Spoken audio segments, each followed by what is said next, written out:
morning, everybody. Ben and Woods. Get your head right on I'm going to guess. Today's Thursday. Today is Thursday on the program, right? No. Thursday, You're close. Wednesday. It starts with a T. Today is Tuesday, January 13th. I have lost all track of time and space and everything else. Great to be here with you, though, this morning. We are live from Padres Fantasy Camp.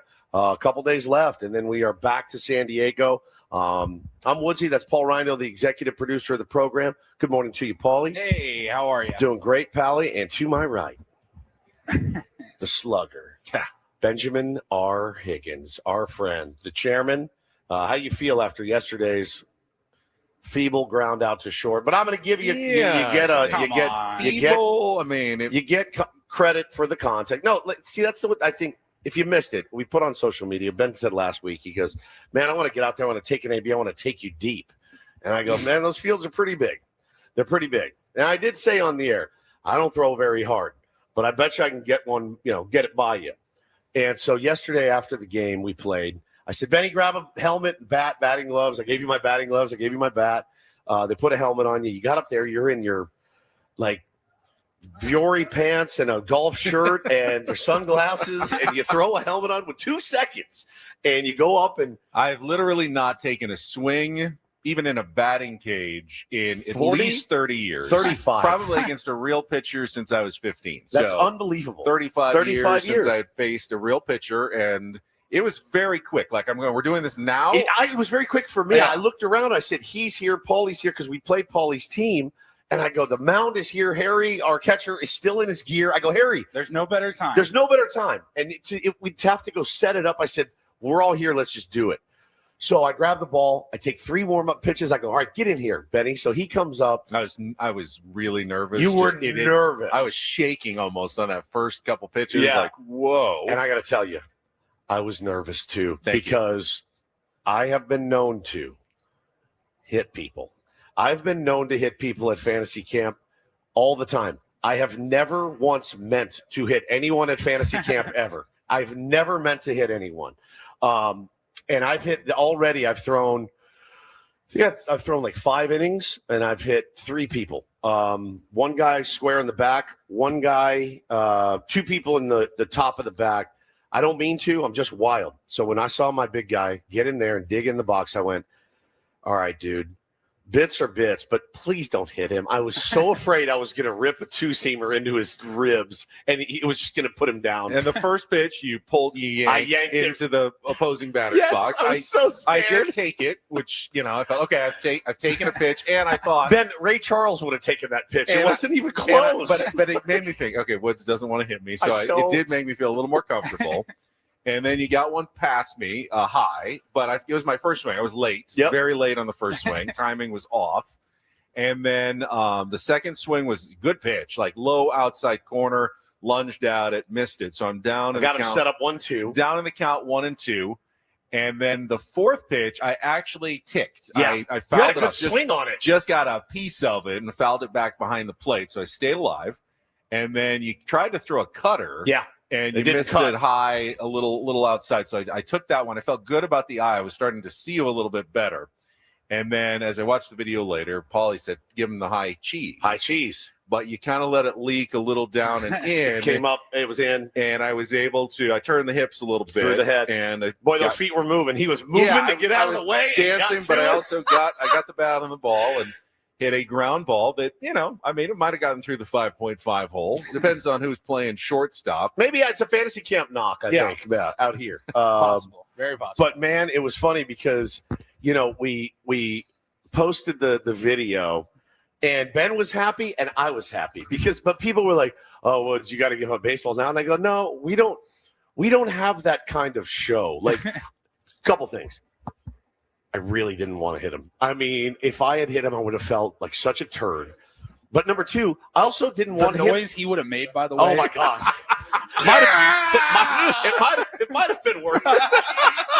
So we don't have the I didn't want to embarrass him, and I didn't want to be embarrassed. There was a part of me that was thinking, for the bit, is Woods going to hit me? Because I did not want to. I would never. I cannot deny. the entertainment value of seeing it, and I know you love entertainment value, but not at your expense. I mean, I thought not at your physical not at your expense. physical, your mental expense, yes. Your physical expense, no.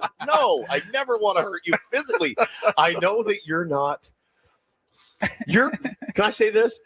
You're not going to be able to take a pitch, not just from me. If I throw this one from here, you're going to go, ow! Yeah. So I really didn't want to hurt you, but I also wasn't serving it in there. I mean, I was throwing right. I was throwing normal. I don't throw hard anymore at all, as you can tell. But it's crazy because you think you throw a lot harder than you do till you see it on video, and you're like, that's kind of a loop in there. That's about all I got.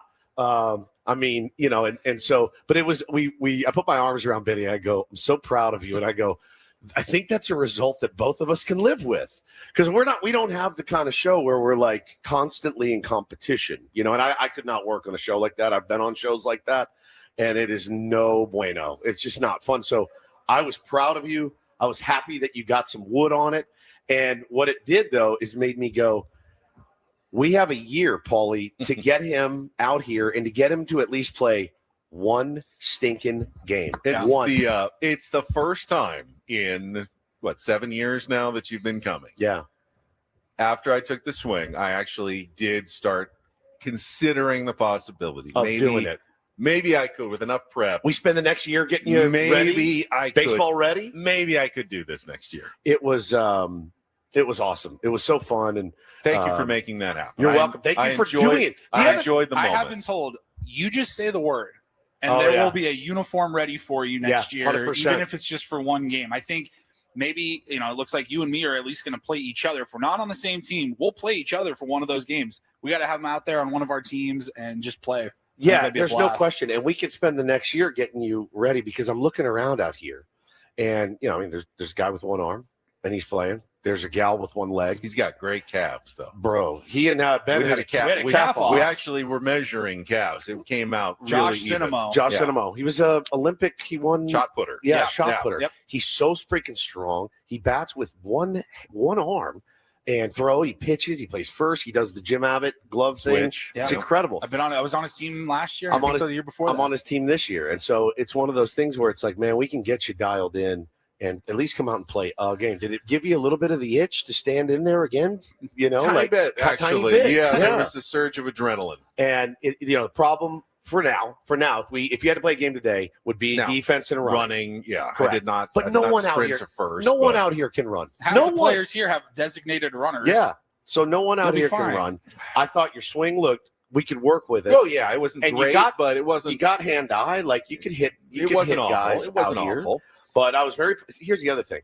When I said, Benny, grab a helmet, he goes, okay, let's do this. And that's what I wanted to commend you for, because not everybody's willing to put themselves out there to do that. By the way, there were a lot of people out there watching, a lot of people. You're a very popular person out here, Ben. The game had just wrapped up. Your guys' teams played against each other, and everyone was starting to leave. And then when they saw this happening, I saw everyone just stop and turn around and go, I wasn't expecting quite the audience for this. I thought maybe private backfield moment with just the three of us. Right. But no, I mean, there were campers. There might have been a couple of coaches still around. Well, there was one. So one thing that's always kind of funny to me out here is we'll go out on these backfields at the complex and play our games. And on the walk back to the facilities from like field 6, there's always autograph hounds. They got their books full of cards, and they know that, Terry Kennedy and Tim Lawler and Jake Peavy and Andy Ashby, they're all walking around, so they want to get these autographs. So Jake Peavy he's my coach. He was at that field. He was signing autographs for people when we did the bit with Ben. He was so mad he had his back turned to the field. He was talking to these people that came out and wanted an autograph and a picture and all that. And, great for them. But Peavy missed the entire thing. He saw the celebration. He came running out on the field. And he goes, did he effing hit one off of him? Yeah, he did. Yeah, I should have gone back to the two-seamer. It's just a good lesson. The two-seamer was working, and you weren't hitting it. Sequencing, is important. And then what did I do? I showed you a pitch up, and you took it. So what do? I throw it middle in, and all you got to do is drop the head on it, and you hit a 6-hopper. into the infield through the left side, to the left into side. left field. I would say probably right to the shortstop, but that's okay. I mean, you got Wood on. I saw a big hole on the left side of the field. Yeah, because there's no fielders there. There's no fielders. That's what I was going for. I saw a big hole. I was going to take advantage of the defensive shift, which was shifted off the field. Yes, shifted off the field time, entirely. and used that to my advantage. But it just made me go, look, man. Number one, what a gamer for putting his helmet and his batting gloves on and grabbing a bat, because I was never a batting gloves kid. I think that was the first time I actually wore batting gloves. You raw dogged it? Yeah, I did. Wow, what a hard ass! I didn't know you were such a hard ass. I never used batting gloves until yesterday, but I liked the feeling. It was nice. Yeah. And so before that though was the game between your guys' teams too. It was. I will say, Paulie made one of the best defensive plays I have seen at third base going back. That tough one that Manny makes look really easy down the line, but Paulie made a fantastic play. And I was going, I don't think I'm going to see a better fantasy camp defensive play until the next pitch when your shortstop made a diving catch that would have been like a web gem on SportsCenter, like an unbelievable diving play. And I will say the defense that both of your teams play was far above fantasy camp norms. The level of competition and level of play has gone up tenfold from how it started here at fantasy camp. So it's actually, we played some really good baseball. Now your offenses, neither of them were good. Well, the pitching was great. Pitching was tough for both teams. Nasty arm. Our team stacked up with pitching and defense, and it showed every minute of that yesterday. We lost. You guys ended up winning 3-0. 3-0. I think we got 2 hits. That could have. I think we had 1 hit. I mean, that easily could have been a 1-0 game. And it was a great. I had so much fun hits playing. As Paulie's entire team. Yeah, you did. Yeah, you did. Not really, but yeah. Okay. It was. But it was a really good game. So my team. But it was a well played 6-inning baseball game with good pitching. Got to see Dave McCary out there on the mound throwing in his submarine style. He's going to join us actually later on the show today. Looking forward to that. You guys are going to love him, man. He's had the ups and the downs of fantasy camp, and he was telling me and Peavy and Ashby were talking to him after his outing yesterday. His first time on the mound, he struck out 7 in 3 no-hit innings. He could not be touched. And then yesterday, it was walk, hit by pitch, walk. Hit by pitch. It was rough. And he goes, to experience that amount of the high of coming out here for the very first time and striking out 7 with Trevor Hoffman there watching you, he goes, it was unbelievable. And then to get out here and feel like I just lost my team a spot in the championship game. He goes, I'm in the chamber right now. Yeah. Go, yeah. As baseball. Somebody that's cost their team championship spots many times out here at fantasy camp, it's not a great feeling. But this year, you are going to the championship. Yeah, even with a day remaining, you have clinched your spot in the championship game. You guys got to be the heavy favorites. 5-0 tomorrow. 5-0. I've never been 5-0 at fantasy camp. I've never been 2-0 at fantasy camp. So this has been a fun experience for me. Really having a good camp this year. I did get out twice yesterday. Paulie, they have the nastiest pitcher out here, a guy by the name of Kevin McGarity, Jeremy McGarity, and he threw me 3 straight sliders, embarrassed me. I mean, just embarrassingly. You saw it. I was watching. Those are no joke, right? Yeah, they were serious stuff.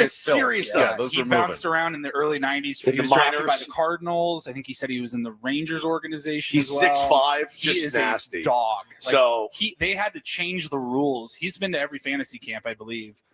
Just about, and they had to change the rules for him because I was on his team. I think the very first year he would just go CG 7 strong every other day, like every single time out there. And they were like, all right, so we're going to do this new rule.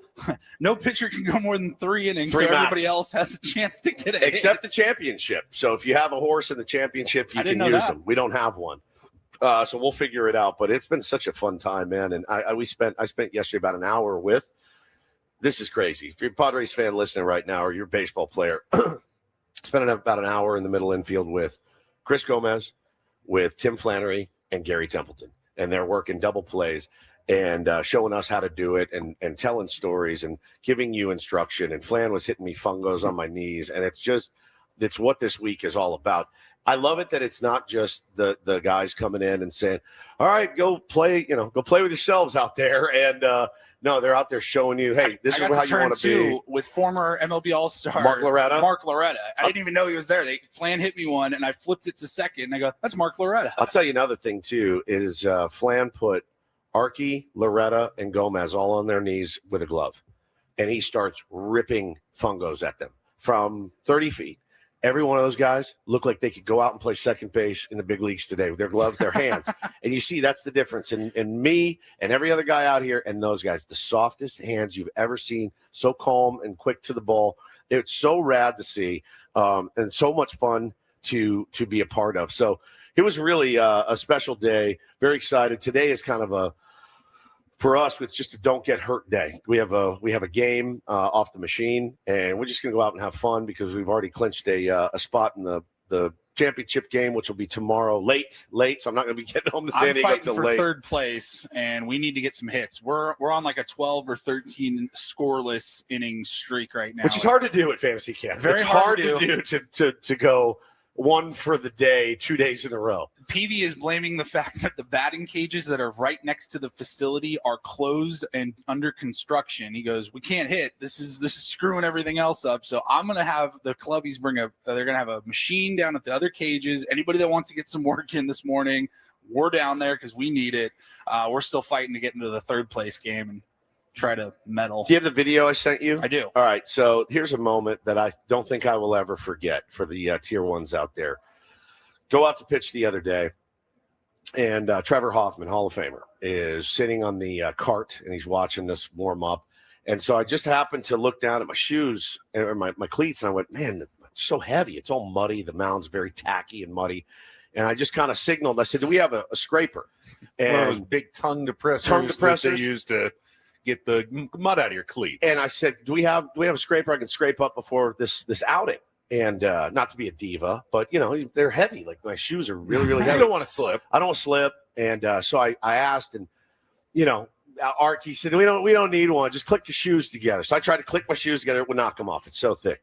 All of a sudden, running out of the gate, like he's running out to close, save number 450 is Trevor Hoffman. He's got a tongue depressor in his hand. So I go to reach for it. Like, thank you, Trevor. You're the best. He goes, no. Put your hand on my shoulder. Kick your foot up. So I kick my foot up. Trevor Hoffman, scraping my shoe. I go, dude, thank you so much. And everyone's like, yeah. Give me your other foot. Put my other foot up. Scrape. Trevor Hoffman, Hall of Famer, cleaning some schlub's cleats at fantasy camp. And I thought, that's a moment I will never forget for as long as I live. So that's just the kind of human beings all of these coaches are. But even the Hall of Famer out here at fantasy camp is scraping some peons' muddy cleats for him. Isn't that cool? Maybe we get a whole series of Hall of Famers doing menial tasks for us. Woods. Here's Derek Jeter doing Woods' laundry. Ray said that's like Jesus washing the apostles' feet. That's exactly what it was, man. That is exactly what it was, man. So it was special. It's just been a real special week altogether.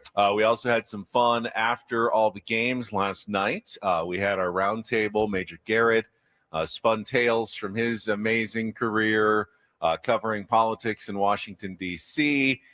Dave McCary talked about his work in Hollywood and some of the projects he's working on with all of the campers. And with over 100 now, that room was packed. It was a great audience in there.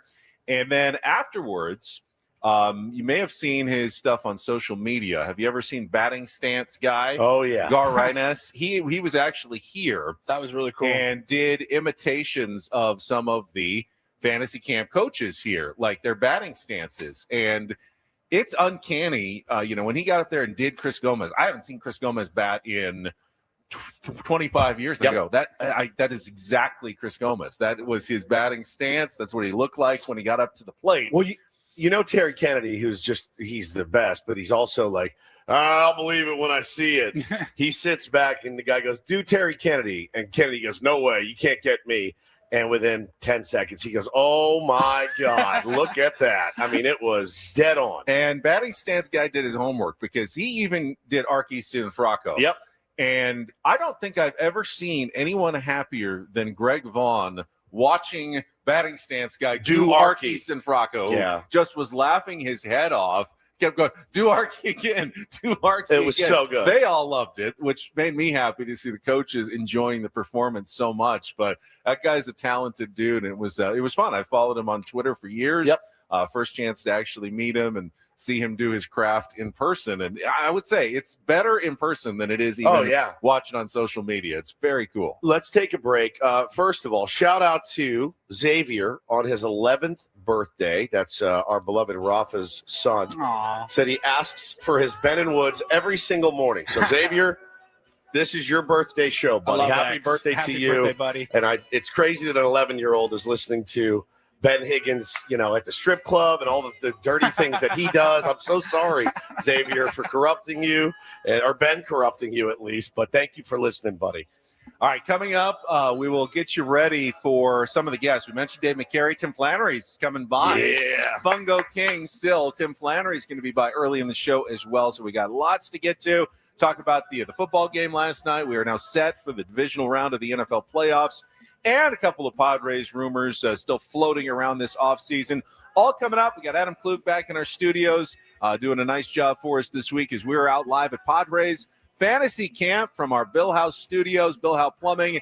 We know how. It's Ben and Woods on San Diego's #1 sports station, 97.3 The Fan. Here's a check of traffic with Kelly.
Okay, player, this is all yours.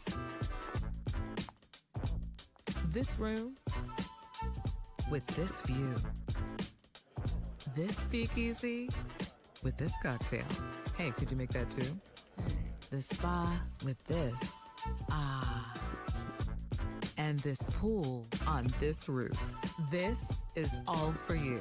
The all-new Hamul Casino Resort, now open.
Welcome back to Padres Fantasy Camp on a Tuesday morning. Ben and Woods. All guests on Ben and Woods appear on the David P. Shapiro Fan Hotline. David P. Shapiro, criminal defense attorneys, helping good people regain control of their future when charged with a crime since 2010. Visit davidpshapirolaw.com. Tim Flannery and Dave McCary coming up in our second hour, so you'll definitely want to stick around.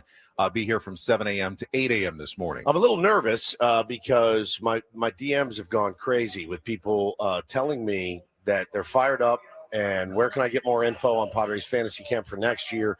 And I'm worried, Paulie, that me and you next year we're going to be in a lean-to out in the paddock out there. Just tenting out.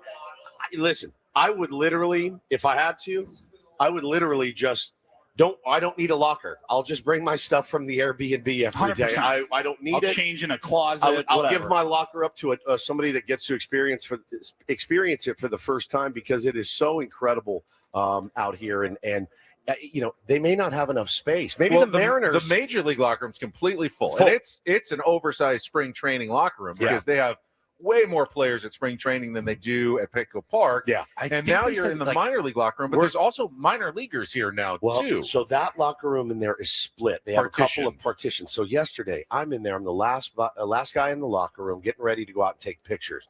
And it's also instructs going on this week. So they got real, actual baseball players like Ethan Salas that are here. They also have guys that have never been with this organization before. This is their first time getting to Peoria. So somebody walks in to the old man locker room, and he's not an old man. He's a young, sharp. Not here for fantasy camp. By the way, it is so easy to tell the difference. Everyone's wearing the same gear, but a fantasy camper walks by or an actual player walks by. There's no doubt in your mind. I wonder if that's a fantasy camper or a minor league. Right. No, you know right away which is which. So this kid walks in, and I'm walking out, and I go, "Oh, hey, buddy, no, you're going to want to be over on this side." And he's like, I don't speak English. And I said, okay. So I kind of put my arm around him, brought him out, showed him, you got to go around this way. And he's like, oh, okay, thank you. Then there were guys standing at the table here when we were gone asking Ben, excuse me, do you know where the cafeteria is? I'm traffic cop because we're here in the middle. You're going to go down this hallway, and you can take the left there. Oh, the weight room, you're going to go down that hallway, and you can take a right. It's like, I feel like I'm the experienced guy here with some of these young guys. And so I listen, maybe the Mariners can open half of their locker room to let some of the spillover go in there. It's crazy. How about the kid that was like new to the organization that showed up with a Pirates gear? I think? He's like, any idea where I'm going I do not know where to go. I'm here I'm a Padre now. Yeah. Where do I go? Yeah, it was. There was one kid who said, I'm supposed to meet AJ. And he was at the same kid. And I go, AJ's here? And I go, I can't believe AJ wouldn't come down and say, different AJ. Different AJ. Turned out to say different AJ. Oh, okay, you're not here to meet AJ Preller. Turns out every other person here is actually named AJ. Yes, correct. We have an AJ in the clubhouse. We have like 4 AJs in fantasy camp. We have an AJ in the trainer's room. We have big AJ, wherever he is. Big AJ running around somewhere. But no, it's just crazy the amount of people that are out here. Speaking of big AJ, obviously no big Padres news while we've been here. I was wondering if anything would break during fantasy camp. It's been still pretty quiet in the offseason, the Cold Stove League, as it were. There was more noise coming out of the Athletic yesterday in one of those, Ken Rosenthal news and notes columns about hang on. hearing what? Big noise. Not big noise, but more of the same noise that we've heard all off season. I read that this morning. It is literally one sentence at the end of the article. But it's the same noise about the Padres potentially trading Nick Pivetta so they could then sign a free agent pitcher. But do you know that he's already a pitcher? That's what Does Ken know that? That continues to be. It bugs me. It's the narrative. If the narrative was, they're probably going to move Jeremiah Estrada, I'd go, okay, I do what you have to do. The fact that they're like, we're going to trade our 1 for maybe a number 3. The Padres, again, the story is always framed the same way. The Padres need to add starting pitching. So they could trade Nick Pivetta so they can add a starting pitcher. And I go, something's you amiss. realize that if they do that, they haven't really added any starting pitching. They haven't added a starting pitcher. So if you get rid of a starter. So what is it 2? There's no way that all of this is just a completely fabricated, doesn't make sense story. What would make sense? What scenario would make sense in which Nick Pivetta was traded, yet the Padres felt that they were still adding to what they needed? Would you have to get pitching back for Nick Pivetta? Yes. And you'd sign a pitcher as well? Correct. So you'd get a 2-for-1 deal. Yeah, you would, at minimum. You would free up money, right? What is Pivetta supposed to make this year? Is around 20. Okay, so around 20. So you'd free up some money. Then you trade him for a pitcher. So a cheaper pitcher, like a number 4 or 5, right? Because Pivetta's he's probably your opening day starter unless Michael King's healthy. Then he's probably your day 2 starter. Then you go out and you sign, I don't want to say a scrap heap guy, but you go out and sign a scrap heap guy. And I mean, if you have up to $20 million, you may be able to get someone more along, a Zach Gallen, a Chris Bassett, on a shorter term deal. Go get them now. Just spend the money, and then you don't have to trade Nick Pivetta. So here's the question. If you could add a Chris Bassett, a Zach Gallen, and a middle back rotation guy in a trade, does that make you a better team? Or are you just a better team by keeping Nick Pivetta for the 1 year and potentially losing it? I think you're a better team by keeping Nick Pivetta. Okay, I really do. That's the real question. And as you balance the scales, are we better with 2 pitchers and more depth, even though neither of them will probably be as good as Nick Pivetta, or are we better just leave Nick Pivetta where he is? He had such a good season last year, knowing if he has another good season this year, he's more than likely going to opt out and become a free agent, and you could lose him, or he's going to get way more expensive in the offseason. Big cross that bridge when we get to it fan here. Big at this point, just big. I'm a big run it back guy. I agree. I agree to a certain extent. If you're trying to win just this year, you run it back with Nick Pivetta. If you're trying to win multiple years, though, and you can get a guy with 3 years of control who's also a decent pitcher and free up money to sign another pitcher, maybe you're better off in the long run by making that move. And again, listen, the long run certainly has not been promised to A.J. Preller yet because he's still on the last year of his contract. The long run has not been promised to the San Diego Padres baseball team because they're for sale. The long run has not been promised to the baseball fan yet because there's an impending lockout. So I'm good leaving it as is. You can still go out and sign a Chris Bassett, and it's not going to kill you. You can still go out and sign a Lucas Giolito. It's not going to kill you. You can still go out and sign guys that are available, and it's not going to kill you financially. And unless you look at Nick Pivetta's $20 million this year and go, it's going to kill us. It's going to break us. We're going to have to trade him for a couple of young pitchers with more control. If that's the case, then I don't know that you could say we're actually competing for a World Series championship this year. It seems to me if you do that, it signals we're going to cut some costs, a little bit. I love a savvy move. I love a savvy move as much as the next guy. That to me, trading a need for a need doesn't make sense. Like you have a starting pitcher, you need starting pitching. Swapping it for a worse option doesn't make any sense just to save some money. I think if it had been an imperative that they cut some salary, that it would have happened already. They would have made that move. Too. So I don't really have that fear. I think it's really the balancing act of, can we maybe stay as good as we are this year and get better in the future by making a deal? Right. What's that equation look like? And, waiting for maybe an even better offer to materialize before you make any sort of deal. Yeah, Padres on the farm, or Friars on the Farm make a good point. They said, I feel like writers don't have any other rumor but the last one from weeks ago, so they'll just rehash it. It's probably true. God knows we've rehashed enough content on this show many times over the years, so I can actually kind of sympathize with that. But, yeah, it was just kind of a little throwaway line at the end of the piece. And again, I hope it doesn't happen. Unless it's a deal that you're like, oh my God, I can't believe the Mets gave us back, A, B, and C for 1 year in Nick Pivetta. Okay. Like it's got to blow your hair back, I think, in order to do it. Meanwhile, ESPN doing kind of a off-season rankings mentioned that the Padres still need to add that. They call it a take and rake bat in their lineup, a guy who can get on base with the walk and can add power to the Padres lineup. Who was out there? He said, well, Cody Bellinger would be a perfect guy. Yeah, a $40 million a year guy. I mean, the Yankees can't even offer enough to bring him back right now. They've reportedly offered in the $30 to $31 million per year range. Cody Bellinger is reportedly seeking $36 to $37 million a year. The Yankees aren't willing to go that high. And the Yankees are looking at what this offseason market is for Cody Bellinger, and they're going, essentially, Pete Alonso, Alex Bregman, Kyle Schwarber all got the same deal. Alex Bregman's technically worth $175, but with deferrals, they're all about 5 years, $150 in real value. $30 million a year, 5-year value for the best sluggers who have been signed on the market so far. And the Yankees go, that we feel like Cody Bellinger's right in that class of those other 3 guys. Why should we have to pay way more for Cody Bellinger than Pete Alonso, Kyle Schwarber, or Alex Bregman got? So they're not willing to go up any higher. Kind of a fair take. By the Yankees, yeah. Yeah, I think it's kind of a fair take. I sort of agree with that. I don't see why Cody Bellinger would think he's in some special class that deserves way more. He's 2 years younger, I guess would be the only thing that you would be.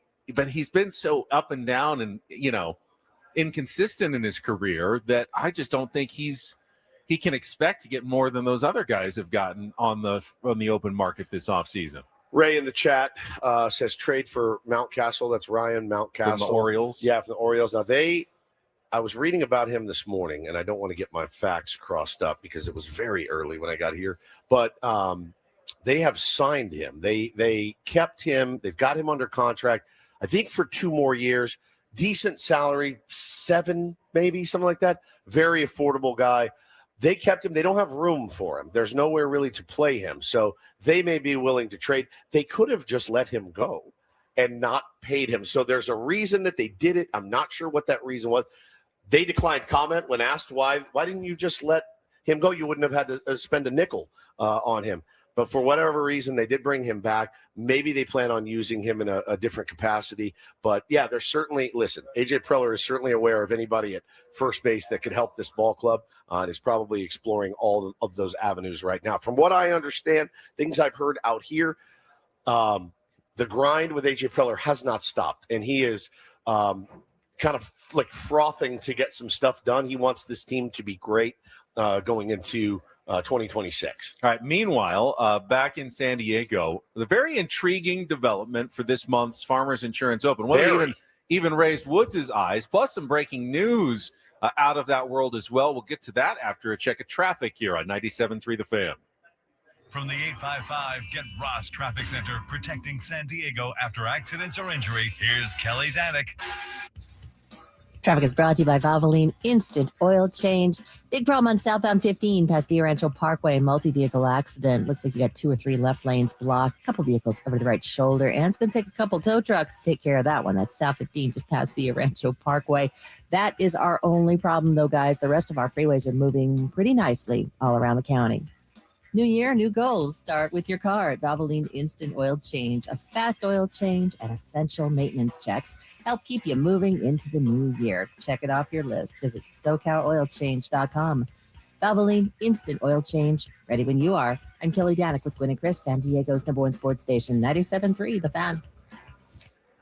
So I think this news is pretty much a gift from heaven for the promoters and organizers of the Farmers Insurance Open at Torrey Pines later this month. And that was the news yesterday that Brooks Koepka not only has been granted his return to the PGA Tour, his reinstatement after leaving Live Golf a year early, but that he will make his debut, his re-debut essentially on the PGA Tour at Torrey Pines later this month, but it's coming with a big cost. His penalty for returning and essentially, betraying the PGA Tour and taking the money from Live is going to be a $5 million donation to PGA Tour charities, ineligible for the player fund that they get extra money, which is a lot of extra money for players at the end of the year. No sponsors exemptions for the big money events. How many years is he ineligible? Just this year? I don't know how many years. I think it's several years, actually, that he's ineligible to get the money. But Brooks was like, I just want to get back to the PGA Tour. He's got plenty of money and is willing to go through those conditions in what the PGA Tour is saying is kind of a one-time temporary availability for just the guys who have won big events in recent years. And there's only 4. It's Brooks Koepka, Bryson DeChambeau, Cameron Smith, and John Rahm. And those other 3 guys, if they wanted, they could take this same deal that Brooks did. But they got to do it soon. Don't know. 3 weeks. Yeah, the deal expires in 3 weeks. Don't know that anyone will do so, but Brooks will, and he will be a very big story when the Farmers Insurance Open tees off on January 29th. Everyone's going to go, welcome back, Brooks. How is he received by fans? I think it's going to be pretty well. How is he going to be received by his fellow players? I think some will be happy to have him back, have a big name back. Others will be angry at him leaving and essentially betraying the PGA Tour to go to Live. Here's what Brooks said. He said, I've got a lot of work to do with some of the players. There's definitely guys who are happy, definitely guys who will be angry. It's a harsh punishment financially, but I understand exactly why the tour did that. It's meant to hurt. But his departure, hurt a lot of people.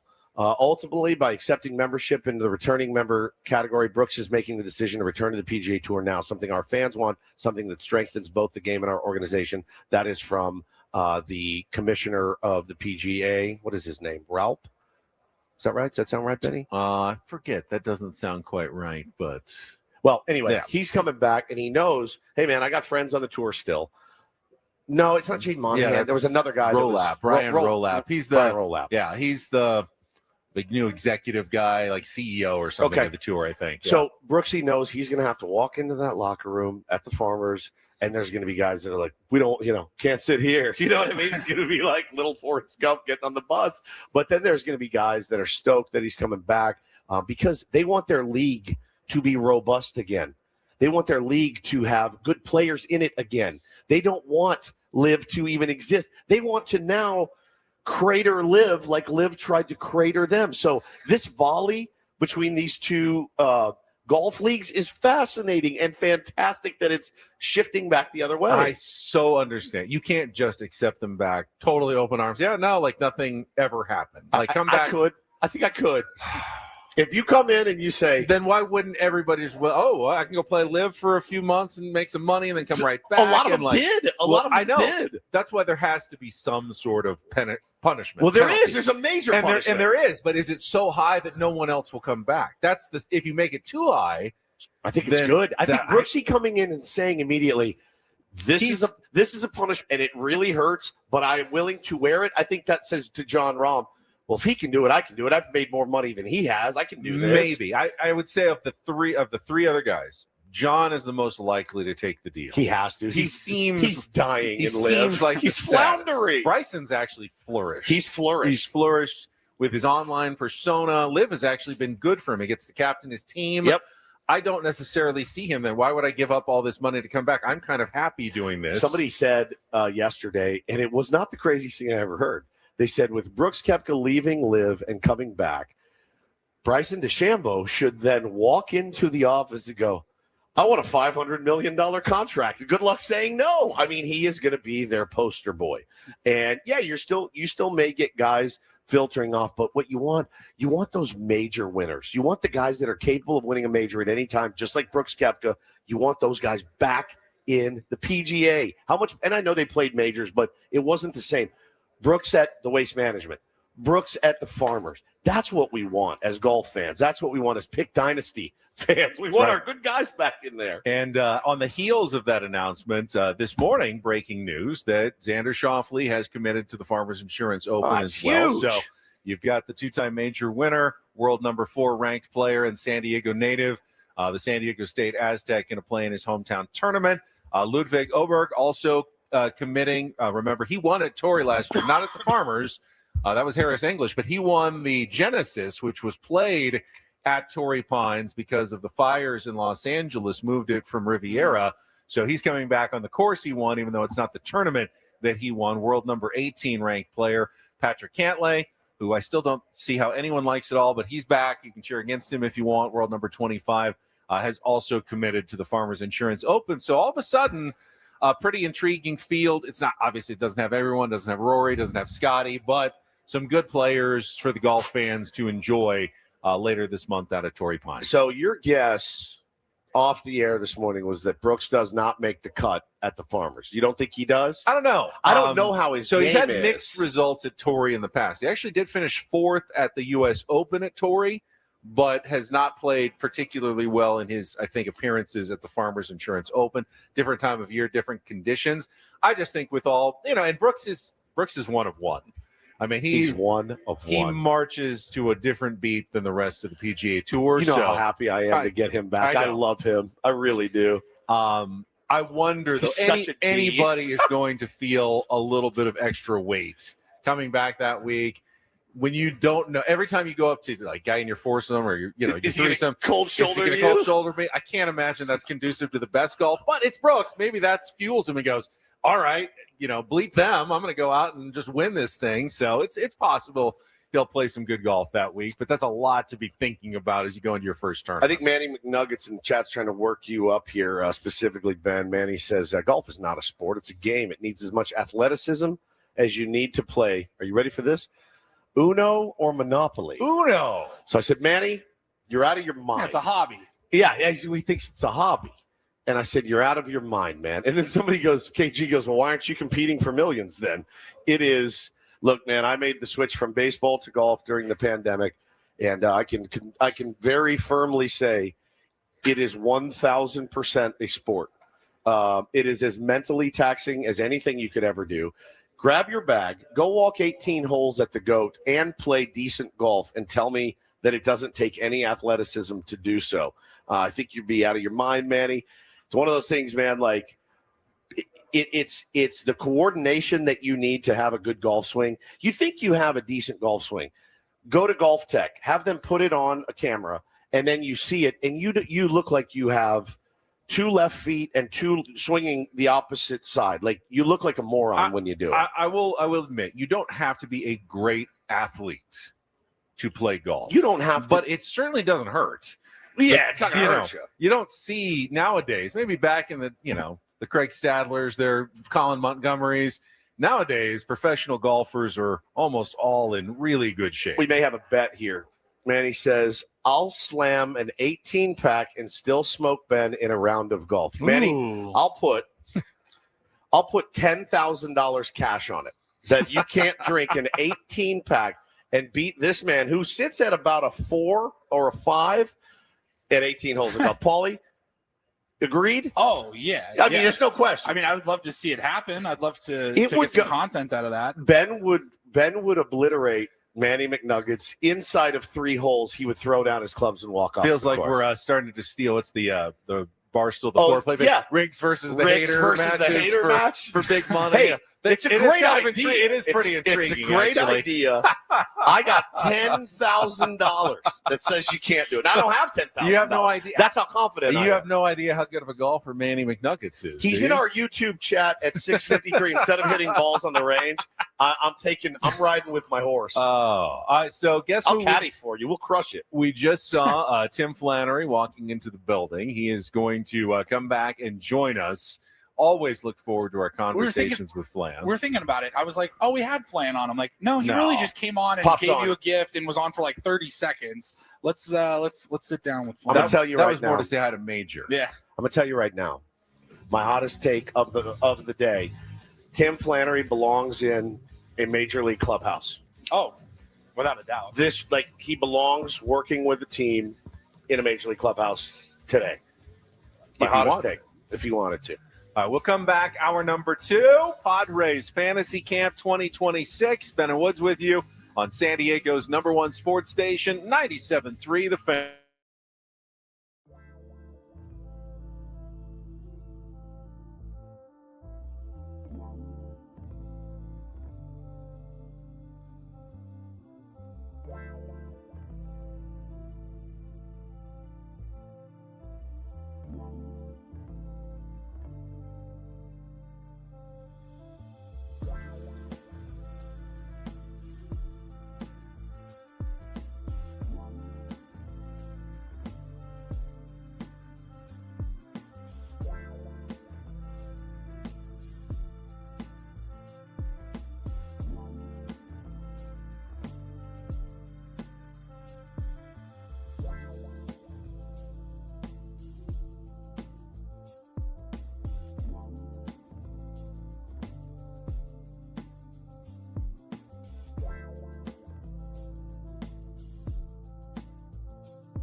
That was cool.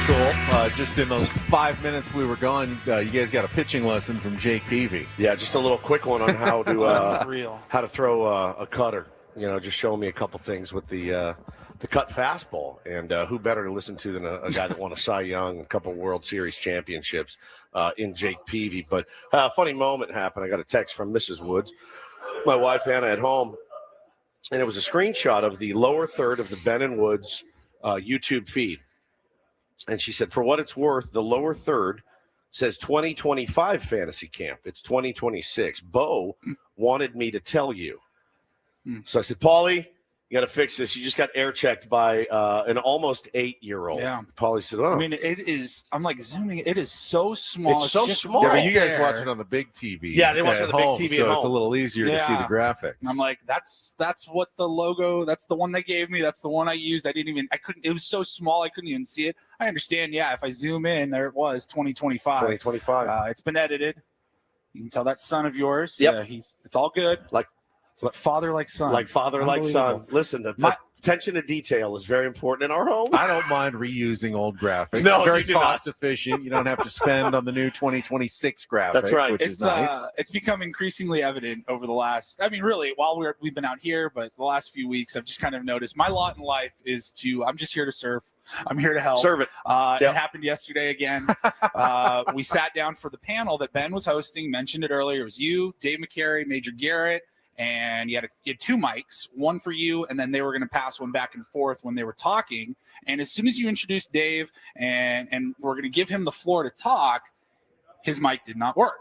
And I just hear, Paulie, fix it, Paul. So you had Paulie and you had our buddy Ben Varela out here, and he is a sound man. He's Jason Mraz's guitar tech. He goes by Chuck Knobloch out here because he can't throw. He's been getting worn out, but he's a sound guy too. So he and Paulie rushed to the amp, and they're blowing stuff out. I mean, they look like they were at Madison Square Garden. We tried it. It still wasn't working. I go, hang on.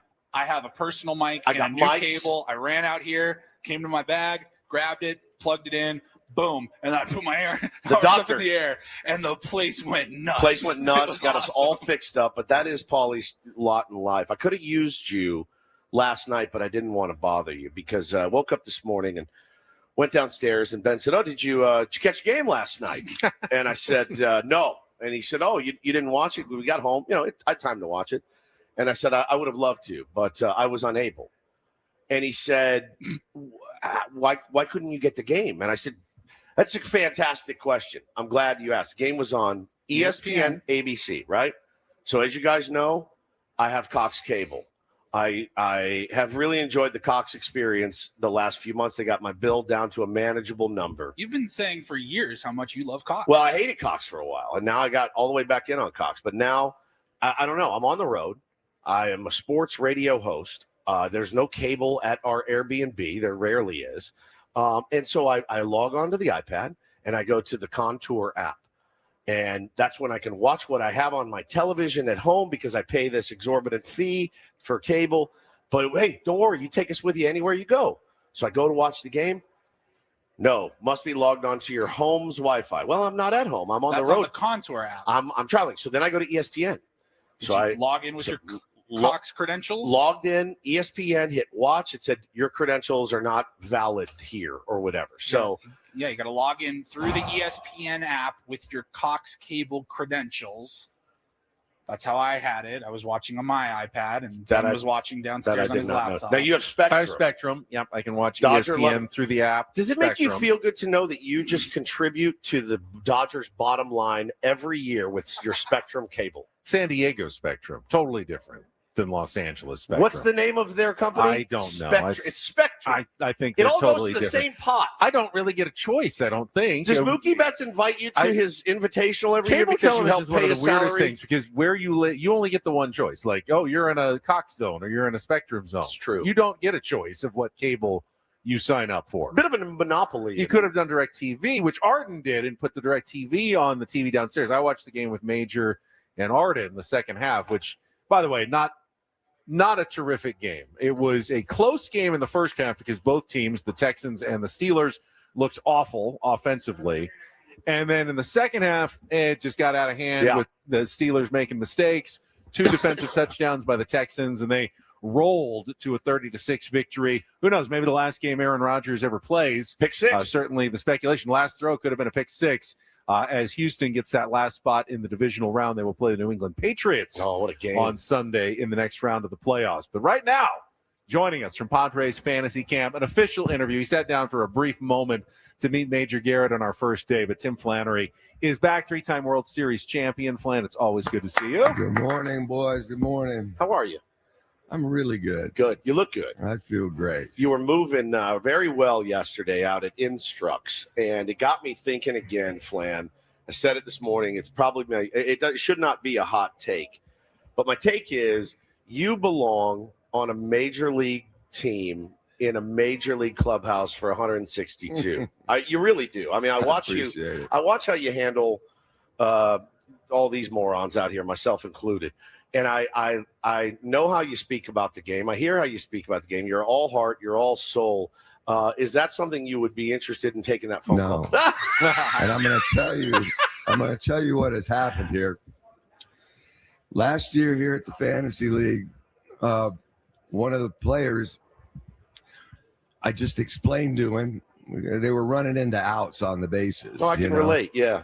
We were down 4 runs in the last inning, and we had 2 outs left, and guys were just running into outs. So I got them together and said, hey, if you guys were going to go to the Himalayas or go find the greatest god of the game, to go find the great spirit, the most genius baseball mind in the world, you'd have to get on an airplane and fly to the Himalayas.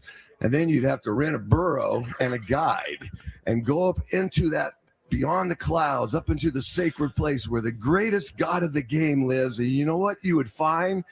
A scoreboard. Yeah. A scoreboard will teach you how to run. It'll teach you where to throw. It'll teach you how to pitch. The next day, we're getting a team photo, and I go, where's so-and-so, the guy I kind of directed everything at?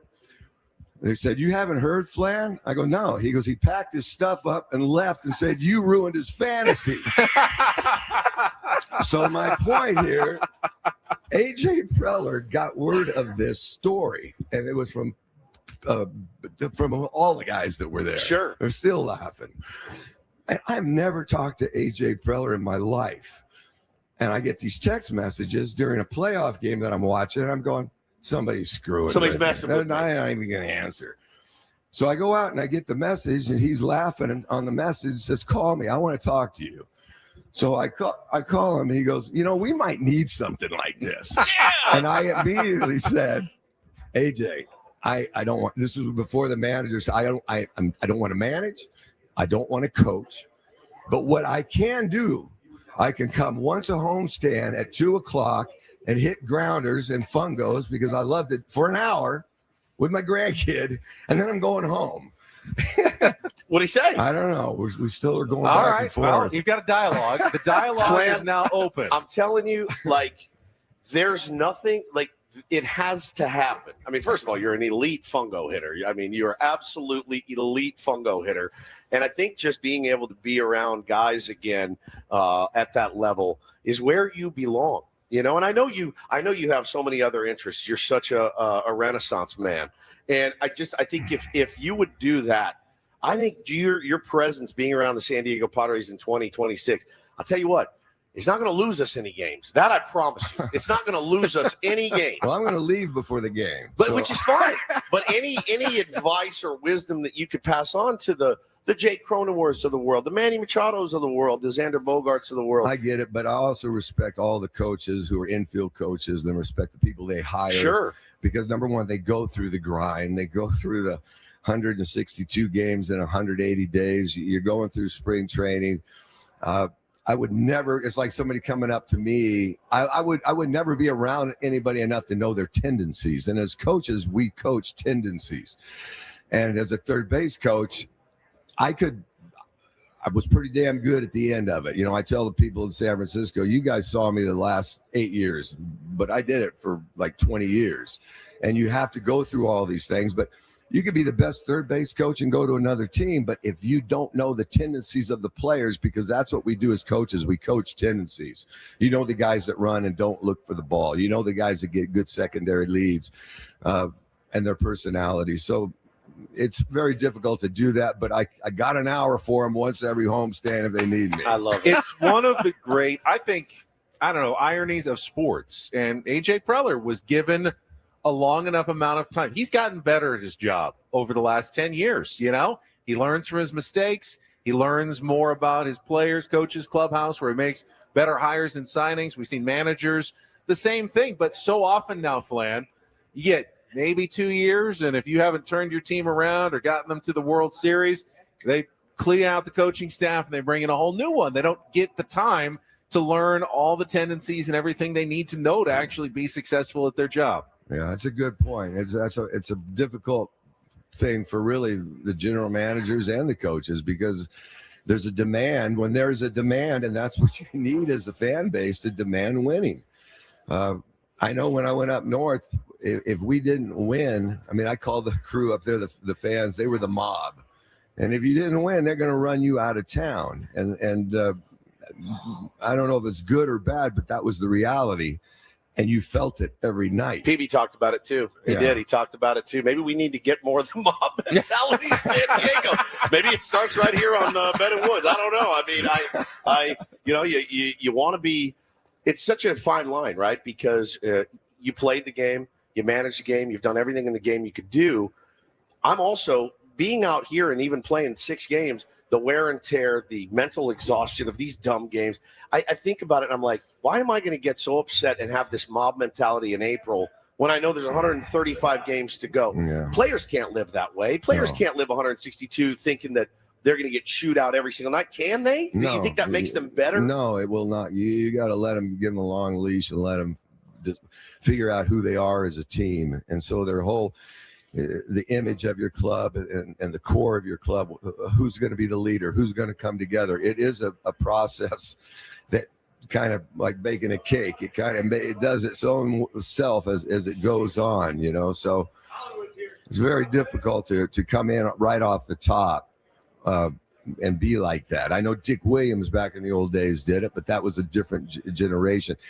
And another thing about coaching third that I would never even touch anymore is because of the gambling, because of the death threats, because I just gave you the lecture about the scoreboard, about the great guru, the great god of the game, the most knowledgeable man is the person or whatever, entity, is the scoreboard. But if I play by the scoreboard and play the game correctly in the 9th inning when we're down by 4 runs, I might hold a guy who I'm not sure is going to score because his run doesn't mean anything, but it does mean something if a guy's gambling. To some gambler. And I once had a guy screaming at me in the 9th inning up there in San Francisco when I held a guy in that same situation. We were down by 4 runs. He might have scored, but that didn't matter. I wasn't playing for him. There was 2 guys on the bench I was playing for. Right. We had to get them up to hit. We had to get them up on the bases. And at that moment, I realized, you looked at him, I go, you're gambling. And what it's done to the game and what it's done to people who are getting death threats, it's absolutely insane. And this commissioner needs to do something about it because it's taking away the integrity of the game. No question about it. Talking to Tim Flannery here from Padres Fantasy Camp. Tim, some of the entertainment last night had the famous batting stance guy come in and do some of your former teammates, some of your coaches, and he did you as well. I wanted to get your impression because I thought he pretty nailed it. He's great. He last time he did an impression on me, I saw it on television when he did the '84 Padres. And he had a cool blonde wig. Yeah. And as soon as I got here, I looked at him. I introduced myself. I go, "Where's your wig?" Well, you had some good lettuce back in the day, didn't you? It was thin. It was thin.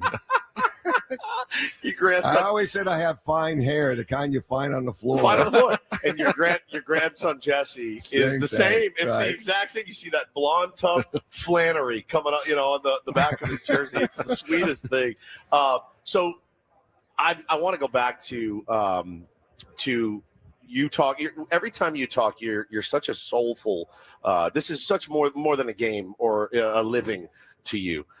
It's in you. It's in your heart. It's in your soul. The way you speak about the game with such reverence. And you know what I love about you too? You're as old school as it gets. But man, do you appreciate these new guys and how strong and talented and how hard they throw. And you have a lot of respect for the modern game as well. I do, but I understand throwing as hard as you can for 4 innings, 5 innings. But the art of pitching, and Randy Jones would be the first one to tell you this, the movement and the placement and the pitching. And so the guy's going, I mean, Jimmy Lincecum, when he threw a no-hitter against the Padres, Boch let him go 147 pitches, and that was no big deal. You know, he was built for it because he trained all through the minor leagues. These guys were getting 180 innings, 190 innings, and they were actually getting prepared for it. But all of that's gone now, and I get it because everybody's getting paid so much. That's why you can't break up double plays. You can't run people over. I'm in there talking to Timpy, and Timpy's telling stories about a couple of our fights that we had, and some of those players just their mouths drop open, you know? Yeah. He told me I think it was Bill Madlock used to get to first base, put a hip pad in. You know, the first base coach would hand him a hip pad, and he would stick it down his thing because he knew he was going into Tempe. Yeah. He's first, coming after he's going to come after these guys and try to literally kill them. And I think the cool part was back then is Flan knew he was getting taken out. That guy knew it was his job to take him out. He took him out. Flan hit the dirt, got up, and was like, "Oh boy, good hard slot." You know, it was just part of the game. John Denny, we were talking about that story. I faced John Denny, and Andy Hawkins hit Juan Samuel in the first inning on an 0-2 pitch. Well, I come up and I get hit right in the head by John Denny, breaks my helmet. I run to first screaming. I go, anyway, it's like God set up the last the ninth inning. We're down by 2 runs, and John Denny's Cy Young Award winner still out there. He throws me a little sinker down and away. I bang it to left field. The tying run scores. It gets by into the corner. The winning run, the go-ahead run. I come flying head first into third base, pound the bag, and John Denny's there. I go, "That's for you, blankety blank." And he goes, "What?" I go, "That's for you." He picked me up and beat the crap out of me. Picked me up because he was doing that martial arts, and everybody's at home plate high-fiving. And you're getting your ass kicked. And the bullpen came running out, and the way Boch runs with his leg going out like that, he tripped all of the bullpen guys. I had no help. I was behind enemy lines. I had no help. And when those guys got there, they had dirt all over them and everything. Nobody got thrown out. Nobody got thrown out. Denny didn't even get thrown out. Nobody got thrown out of the game. You know, Flan, I think a lot of people think, and they point out, that generation was different than this generation. But I found that players aren't that much different. It's really the front offices. They would have been sad if someone took you out at second and you were out for a month with a broken ankle or something. But you weren't getting paid $30 million a year. Yep. And they do not want to lose those, investments that they make. We were collateral damage. Yeah, exactly. You were just collateral. You were that was part of the entertainment back then. Oh, fans love this. Let's put another guy in there and he can get damaged tomorrow. Now, when they're paying these guys, like, we can't afford to let these guys get hurt. It's we're paying true, them too and I much. understand that so now. it's like, the bigger bases. Don't touch those guys out there. They are too valuable. I mean, people in the chat, Nicole says, I could literally listen to Flan talk all damn day, as could I. You better go ask the coaches in that room. That's why they just kicked me out to come here. I wanted to mention, you did not mention this on the show, but you lost a dear friend and a musical icon in Bob Weir from the Grateful Dead. Bob Weir joined the Grateful Dead when he was 16 years old and just played his last concert 6 weeks ago, maybe a month ago in Golden Gate Park. And not only a friend, but a guy that you got to jam with and make music with. And we got a few minutes left. I wanted you to talk on Bobby Weir for a second, if you could. He's a beautiful, beautiful, beautiful soul. And I was not a deadhead. I did nothing. I had no idea about. I mean, I knew they were the Grateful Dead, but I didn't follow them. I wasn't really into the music at that time. And when that fan got beat up, Brian Stowe up there. When I went up there, I wasn't going to let anybody know about my music. I was just going to – I had a 2-year contract, Boch and I did, no guarantees. I go, I'm not going to let anybody know about anything about me. I'm just going to coach. It didn't happen. And when Brian Stowe got hurt, they called me and said, we'd like you to start because we know you can do it, do a couple benefits for them to raise some money. So I brought my varsity lunatic fringe band up there, who are as good as they get. And we were playing a show, and now I get this message from Bobby Weir that he wants me to come out to a studio. And I looked at a guy who was a deadhead on the bus. I go, do you know Bobby Weir? He went nuts. I said, all right, well, I'm going to go see him on a day off. So I went up and spent the day at his studio, and he goes, I don't know what we're going to do. Let me slumber on it. So anyway, he called me and said, I want to help you with these shows. So him and I started playing shows. I had to learn a bunch of dead songs because I didn't know any of them. And it was just wonderful. And our relationship just kept growing. He brought me to places. Him and Jackie Green, a solo acoustic, and I posted it on my band page. I saw this. I fly in from Maui, and they have sold out the Balboa Theater in San Diego. And I go, Bobby, you're in my hometown. I'd love to see the show. Can you leave me a ticket? He goes, oh yeah, Tim, yeah. Hey, bring your guitar and amp and be there at 4 for sound check. I played 6 songs in this concert. I'm on stage going, all I wanted was I just want to watch. I wanted a ticket. And our relationship went on and on and on. And that's when him and Phil Lesh asked me to sing the national anthem because Jerry Garcia had passed. And so they sent me, and I never wanted to sing the anthem at the time because it was a very difficult vocal range. But they sent me, and this is one of the greatest lessons that Bobby told me, and I never knew about it until recently. It took a while for me to understand it. But I wanted to go over it one more time, the national anthem, because I was supposed to sing this high harmony that Jerry Garcia used to sing. And I'm coaching in the World Series in like 5 minutes after the anthem, you know? So right before I go, hey, Bobby, we've already practiced it 2 or 3 times. I go, can we go over it one more time? He goes, come on, Tim, don't take the sport out of it. Oh. And I had no idea really what that meant until now because I'm addicted to playing that show solo, duo with the whole band.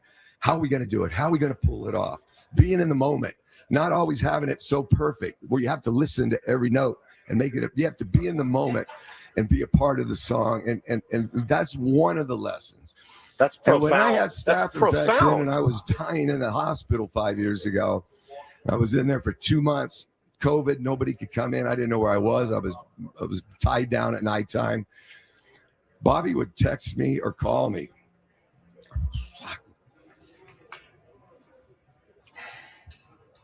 Like once a week, you know, I'm going, how did this happen? You know? Yeah, it's a dream. It's a dream. And what a lesson that is right there. Don't take the sport. Next time you ask me to plan something, I'm going to say, who was the artist who said music is hard? Like he wants it to be as hard as possible? Jack White. Yeah. He said it shouldn't be easy. He said, I want it to be hard when I'm up there. And I love that. What an amazing human being you are, Flan. We love you so much.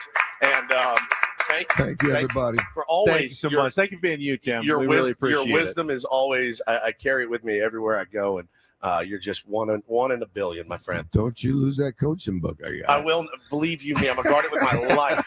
I'm going to guard it with my life. I saw it. I saw it on the floor at the Airbnb. I don't know what it's in my room. It's in my room. Ben, I came out of Channel 8 and started managing in the minor leagues. I took a typewriter with me because I had to learn how to type doing the news back then. There was no computers, ASDF, JKL, semicolon.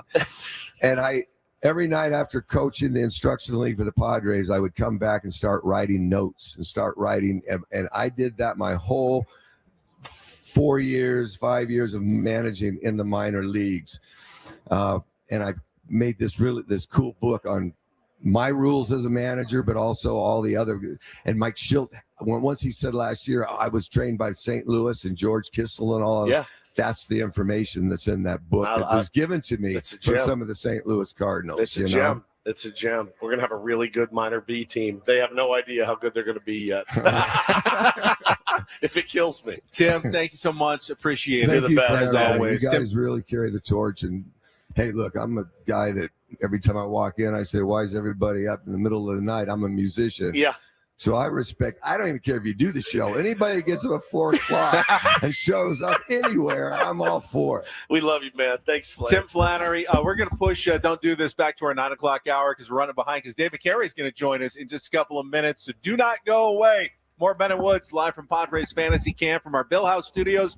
Bill House Plumbing, we know how, on San Diego's #1 sports station, 97.3.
Hey, player, this is all yours.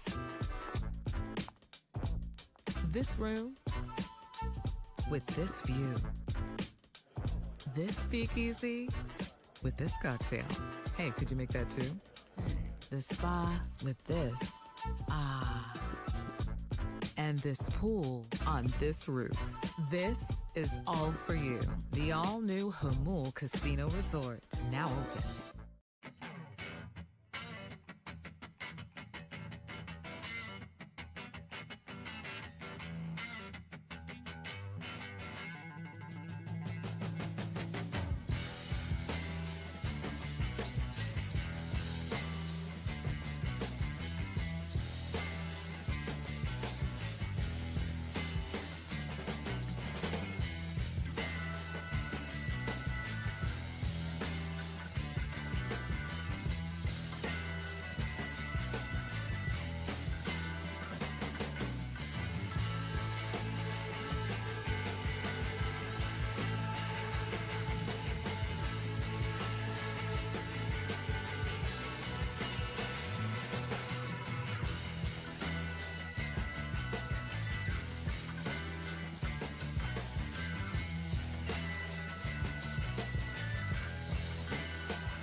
All right, things just got kind of emotional here on Ben and Woods. You got me, man. Our thanks again to Tim Flannery. All guests on Ben and Woods appear on the David P. Shapiro Fan Hotline. David P. Shapiro, criminal defense attorneys, helping good people regain control of their future when charged with a crime since 2010. Visit davidpshapirolaw.com.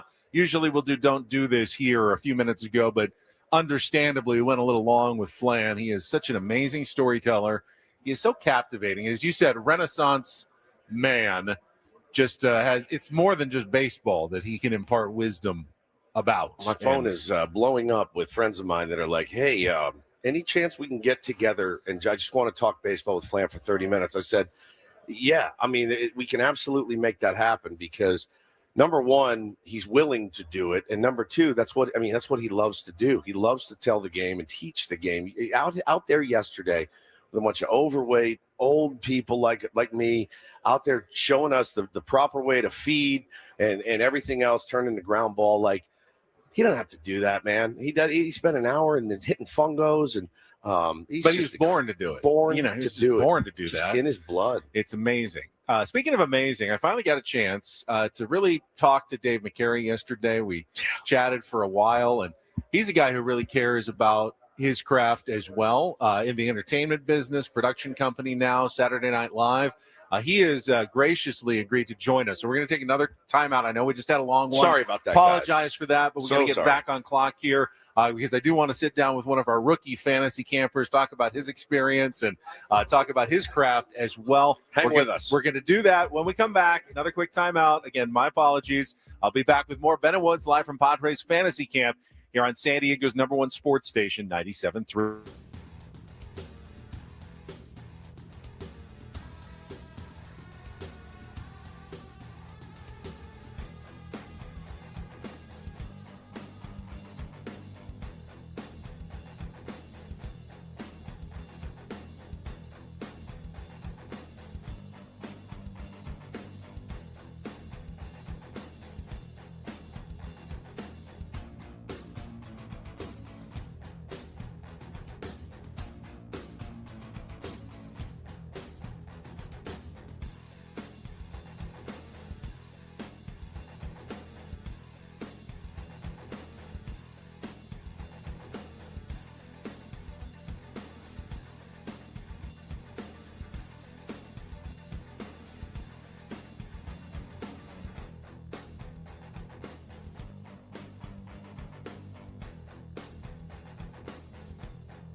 Hey, player, this is all yours.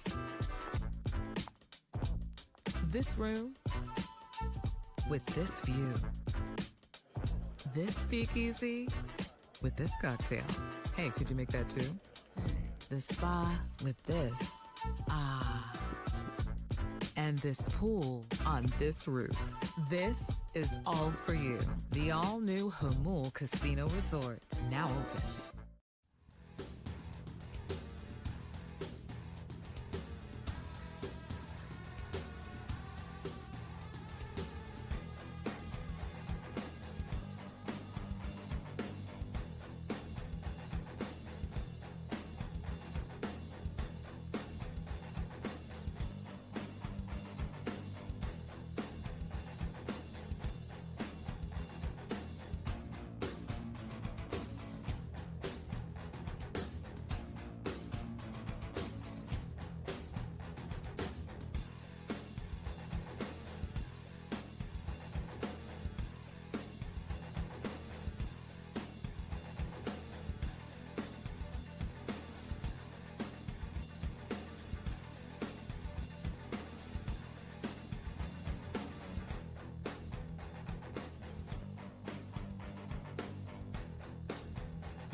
What an hour this has been so far. Tim Flannery was amazing, and now we've got Dave McCary standing by. Actually, I don't envy Dave coming after Flan. That's a tough spot in the lineup to hit, All but from grace for this show. We will looking Flannery forward to the to conversation after last night's roundtable. Had a lot of fun getting to know you a little bit more. We will chat with Dave McCary, Fantasy Camp rookie, right after a quick check of traffic here on 97.3 The Fan. From the 855 Get Ross Traffic Center, protecting San Diego after accidents or injury, here's Kelly Danick. Traffic is brought to you by Valvoline Instant Oil Change. Looks like some relief for you now on southbound 15 past Via Rancho Parkway. Access has been cleared out of those left lanes, but reports of another crash on the Felicita off-ramp southbound 15. So that's been a very tough ride this morning. Also, northbound 15 before Balboa, we have reports of a tire in that left lane. Northbound 163 right before Robinson got a collision involving a couple cars. That's over to the right shoulder. New year, new goals. Start with your car at Valvoline Instant Oil Change. A fast oil change and essential maintenance checks help keep you moving into the new year. Check it off your list. Visit SoCalOilChange.com. Valvoline Instant Oil Change, ready when you are. I'm Kelly Danick with Ben and Woods, San Diego's #1 sports station, 97.3 The Fan. I've kind of always wanted to do this, so just give me a moment. Oh, no. Live from Peoria, Arizona, it's Tuesday morning. Dave, I'm so sorry. This is my whole life. I have an inner Don Pardo that I've always wanted to. I never wanted to be the comedians. I always wanted to be Don Pardo doing the announcing at the start of Saturday Night Live. It's Dana Carvey. Oh my God, he's still Phil going. Hartman. He's still going. G.E. Smith and the Saturday Night Live Band. That was my dream, to be an announcer. So that's. We've got Dave McCary who's with us right now. Am I Pete Red? Am I Pete Red? My ears are on fire right now. This is my whole life. This is what I have to deal with. Oh, hi, Dave. It's funny being so a part of the comedy world my entire life, and I said this last night in the clubhouse.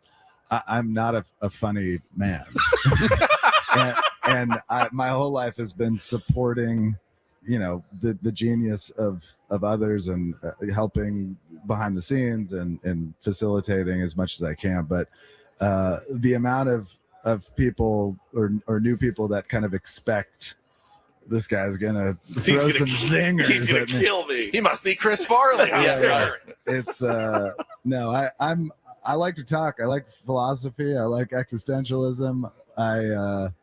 But I'm not gonna land a joke. That's for sure. One thing I know you like, and I've gotten to know you a little bit over the week, and I'm very impressed with and admire your love of the game. You love baseball. Man, you love baseball. And I love this, what you said last night, too. You said, I was an art kid. I was an art kid. And art kids sometimes get pushed into this corner, this bucket.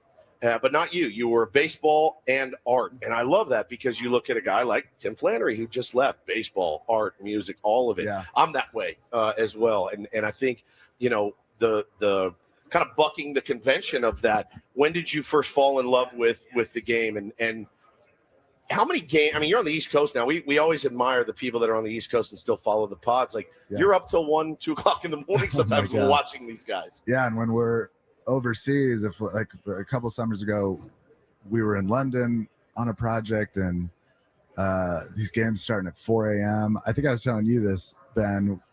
I'd have to watch the condensed games in the morning. I'd wake up at 7 a.m. and know that it might be in the 9th inning or whatever, but I don't want to miss what happened before. So I would unfortunately on the MLB app, it's hard to get to the condensed game without seeing the score. Right. But I know how to navigate the app. So I would consciously try to, blur my eyes to not catch the score and then just navigate to condensed game. And then when I felt like I was safe, then I could, watch hopefully every at bat to get us there. And then maybe it goes live and I'm like in the ninth inning at 7 a.m. But yeah, I especially the high stakes games, it's like I can't miss them on that East Coast. Those 10:30 starts are brutal. But no, to your question, and I grew up in a big sports family, baseball family, and I got to credit my mom and dad for just we're in San Diego, and my dad's a massive sports fan, and just introduced the game to me and took me to Padres games, Charger games, and but at no time during your artistic endeavors, which happens, right? You're like, oh, I'm a guitar player now, or I'm an artist now, I'm a writer now. I don't worry about trivial things like athletics and sports. But you also played a lot too, because it's evident when you watch you on the field, you know how to play the game and carry yourself too. Yeah, I did the Scripps Ranch Little League circuit and then worked my way up. I played some high school baseball in Wisconsin and pitched a bit and threw out my arm. As you saw yesterday, I can no longer throw overhand, so I am a full submarine pitcher. I've kind of tried to learn the mechanics to be able, and it doesn't hurt my arm at all throwing at that angle.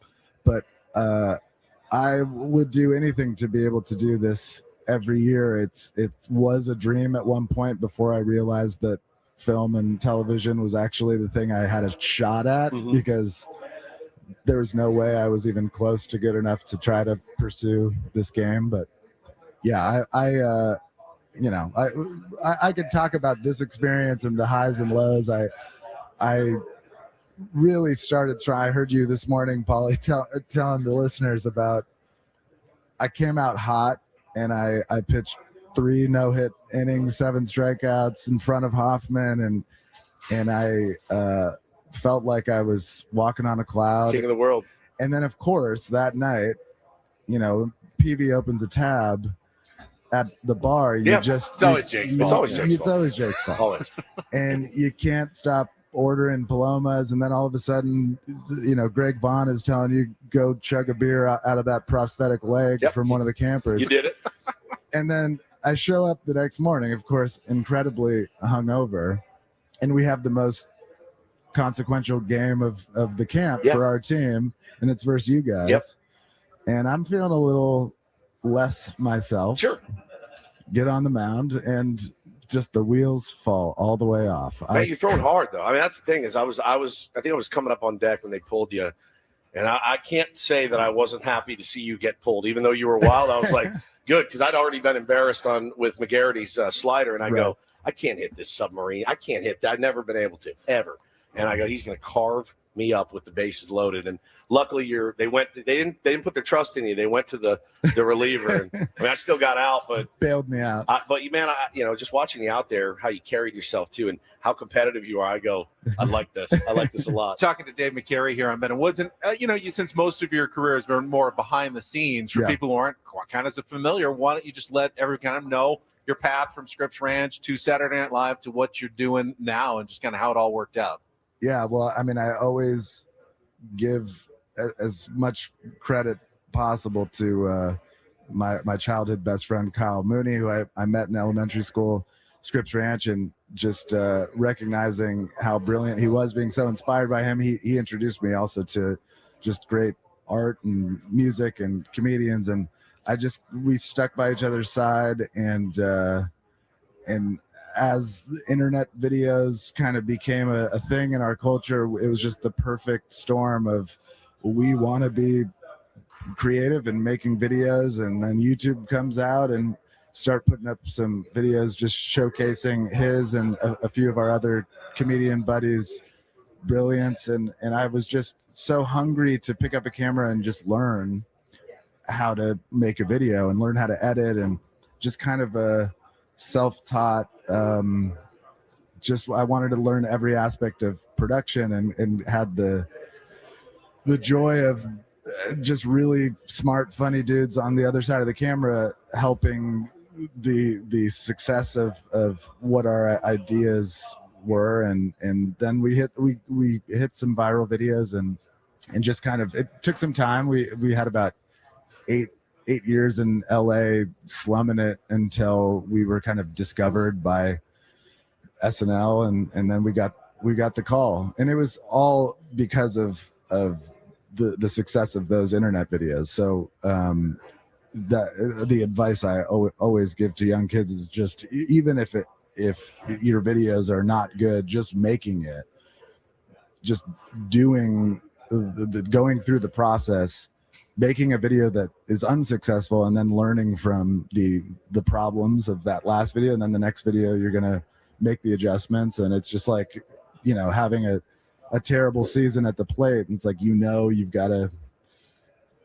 make the adjustments and come back next year and do something different. So you guys have done, you've lived in LA, you went to New York for SNL, you still live in New York. Why not back in LA, closer to the Padres, closer to, I know they do a lot of arts and movies and music in New York too, but why New York instead of LA?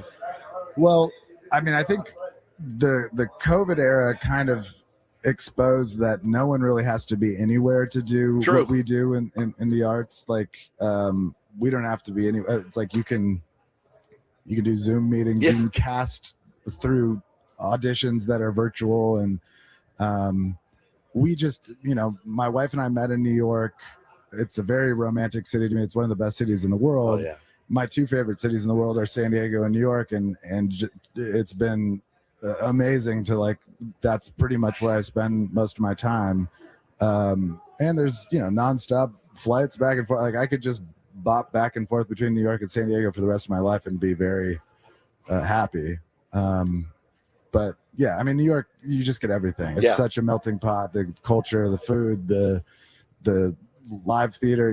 I've got a 4-year-old. We get to expose her to just the best of the best in terms of the art world. Sure. And Yeah, it's electric. It's just great. It's the best. Dave, you're obviously lifelong Padres fan. You mentioned your wife. I think most Padres fans know Emma Stone. When did she become as big of a Padres fan as you are? Because it certainly seems like you two are in this brown and gold thing together. Well, I mean, one of the many things I love about her is she just loves when anyone, whether it's her partner or a colleague or friend, has a deep passion for something, whether it's the most niche thing. And she also has like a deep appreciation for the life of an athlete and sports, and grew up with a brother who's and father who were both great athletes. They're football players. And I think she just saw my passion for the team, and then I started to give her a bit of an education on the history of the Padres and took her to some games, and that was. How about your daughter? Your daughter into it too? She's more. She just knows how much Daddy loves the Padres, so she associates that word with me. Yeah. I don't think she fully grasps just how sick I am. I was going to ask you too. Yeah. How sick are you? I mean, how does it affect your mood? How like affected, when they lose? Yeah, how affected do you get? How fiery do you get? Are you because I'm the older I get, I just turned 50. Yeah, and I'm by no means old and wise, but I've gathered a lot more wisdom about the game in the last couple of years than I did maybe when we started. It would almost kill me at times because I was so anxious about it, and I've gotten a little bit more wisdom about it. How about you at 40? I mean, it can set me into a deep depression for sure. Yeah. That 24 scoreless almost put me in the ground. When the bats go to sleep, I'm not walking around the next day with a pep in my step. Fair enough. Sure. But yeah, I mean, as a San Diego sports fan, you kind of torture becomes a part of your life, and you learn a lot about yourself and how to manage those lows, and it all seems silly to care so much about a game, but the team means so much to our community, and I'm just an addict. Yeah. I'm addicted to this team and wanting to get over that hump. And I can't stop watching, whether it's, a great disappointment or all the success we've had in the last 5 years. Like I'm obsessed with the journey and getting to know this organization and a lot of the players and AJ and the Grupner and just everyone behind the scenes, and just how much this organization cares about coming through for us, the tortured fan, and they're trying so fucking hard to help. Oh, sorry. That's all right. We got it done. But no, I've grown so much of an appreciation to how the amount of camaraderie between all of us sickos, including the front office sickos that care just as deeply as we do. Yeah, it's so good. So good. Before you go, I don't know how much you can share. You talked a little bit about last night, but you guys have a production company. Anything you want to share with the listeners, what you're working on, anything like that? So we're just about finished with Jesse Eisenberg, a longtime collaborator of ours. He's just wrote and directed his third film that's almost done in the edit right now, and we're very, very excited about that. It's Paul Giamatti and Julianne Moore, and come on. It's just a brilliant film, and Jesse is one of my favorite people in the world. I love Jesse. You love Paul, so we're both Paul going to love this movie. Oh my God, I love Paul Giamatti, whose father was the Bart, commissioner. So that's the one that's closest to coming out, and we don't have a date on that yet, but it's probably the thing that comes to mind. And then I'm as a director that I produced that film alongside my colleagues at Fruit Tree, which is my production company, and then I'm trying to make a movie in the world of baseball and share that passion, and we need it. And it's been a while since there's been a great baseball movie. So we'll see. We're really trying, but that's further away. And Yeah. you know, these making a movie sometimes takes 2 to 10 years. So we'll see. You were saying and then one executive changes his mind, and it all goes away. All goes So to you never pop. know in that business. Yeah. Well, you're the man, dude. We've had such a pleasure getting to know you and talk to you, and welcome to welcome each other to the Sickos Club. It's good to have you as a part of the Sickos Club, man, because I know you feel it deeply, and you can see it in the way you play, you see it in the way you carry yourself, and see it in the way you attack your daily life and your art as well. I'm just a huge fan, so thank you so much. You guys are the best. It was a real highlight talking life with you guys yesterday. Awesome. David Carey, what a fun hour that was. And we still got a couple to go. Coming up in hour number 3, we're going to try to reel in some more guests. Put a little take on Woods as well. Don't go away. Ben and Woods continuing live from Padres Fantasy Camp in Peoria, Arizona on San Diego's #1 sports station, 97.3 The Fan.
All right, gang, we are halfway home on a Tuesday. Ben and Woods, 97.3, The Fan. That was such a fun hour of radio, getting a chance to talk to Tim Flannery, who is just the heart and soul of the game of baseball.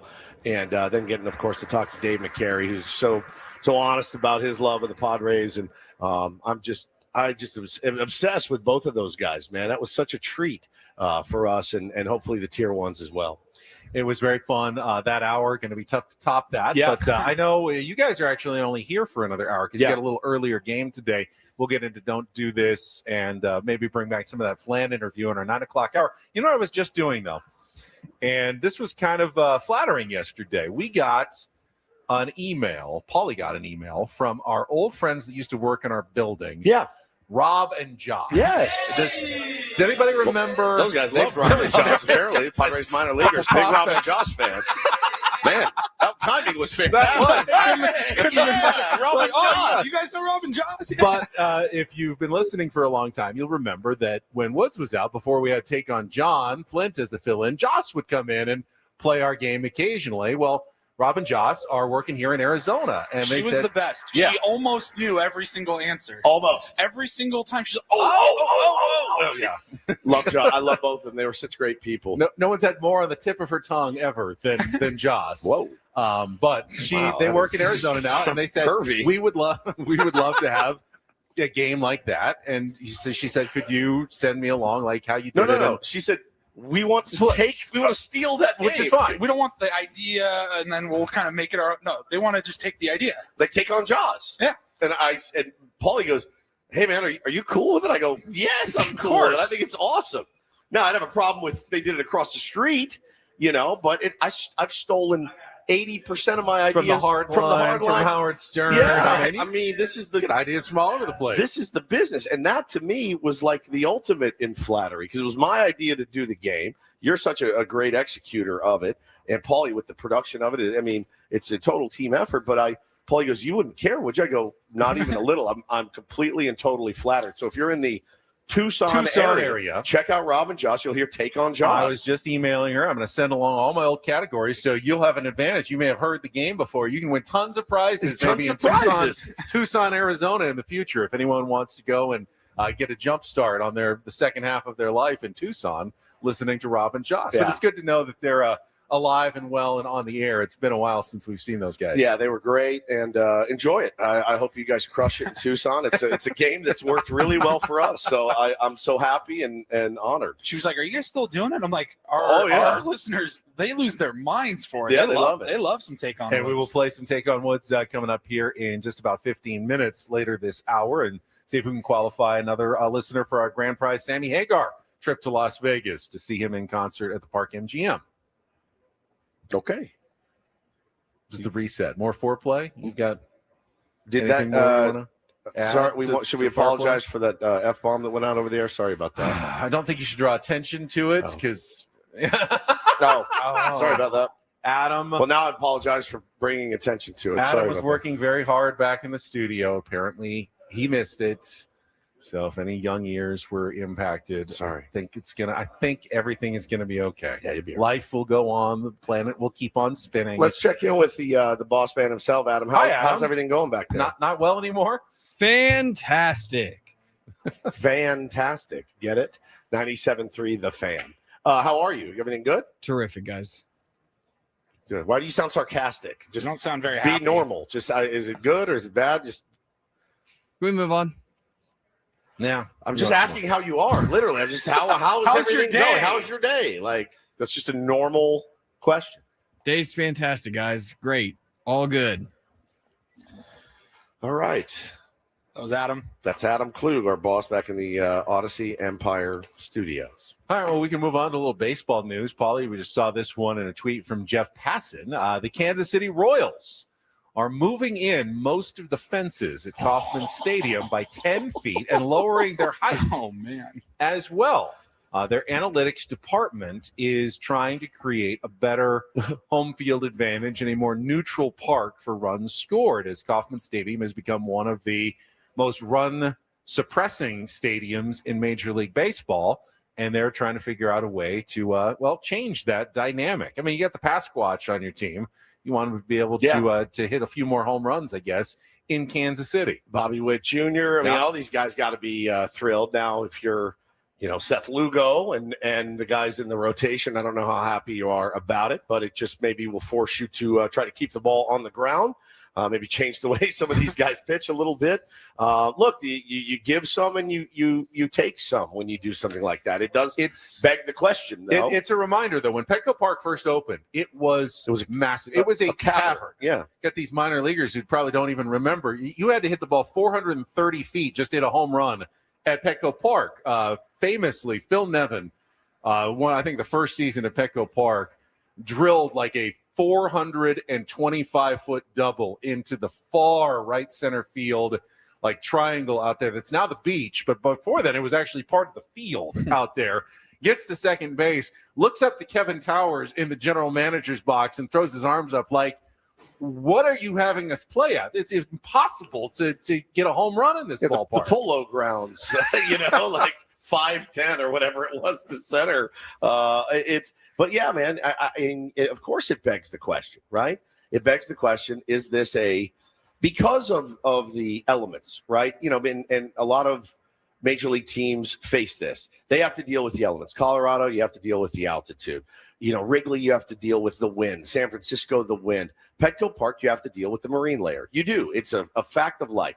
And I'm sure it's frustrating to Manny and Tatis and Merrill and all the guys that have the capability of hitting, 25 to 30 home runs a year. When they don't get there, how many balls suppressed by the marine layer?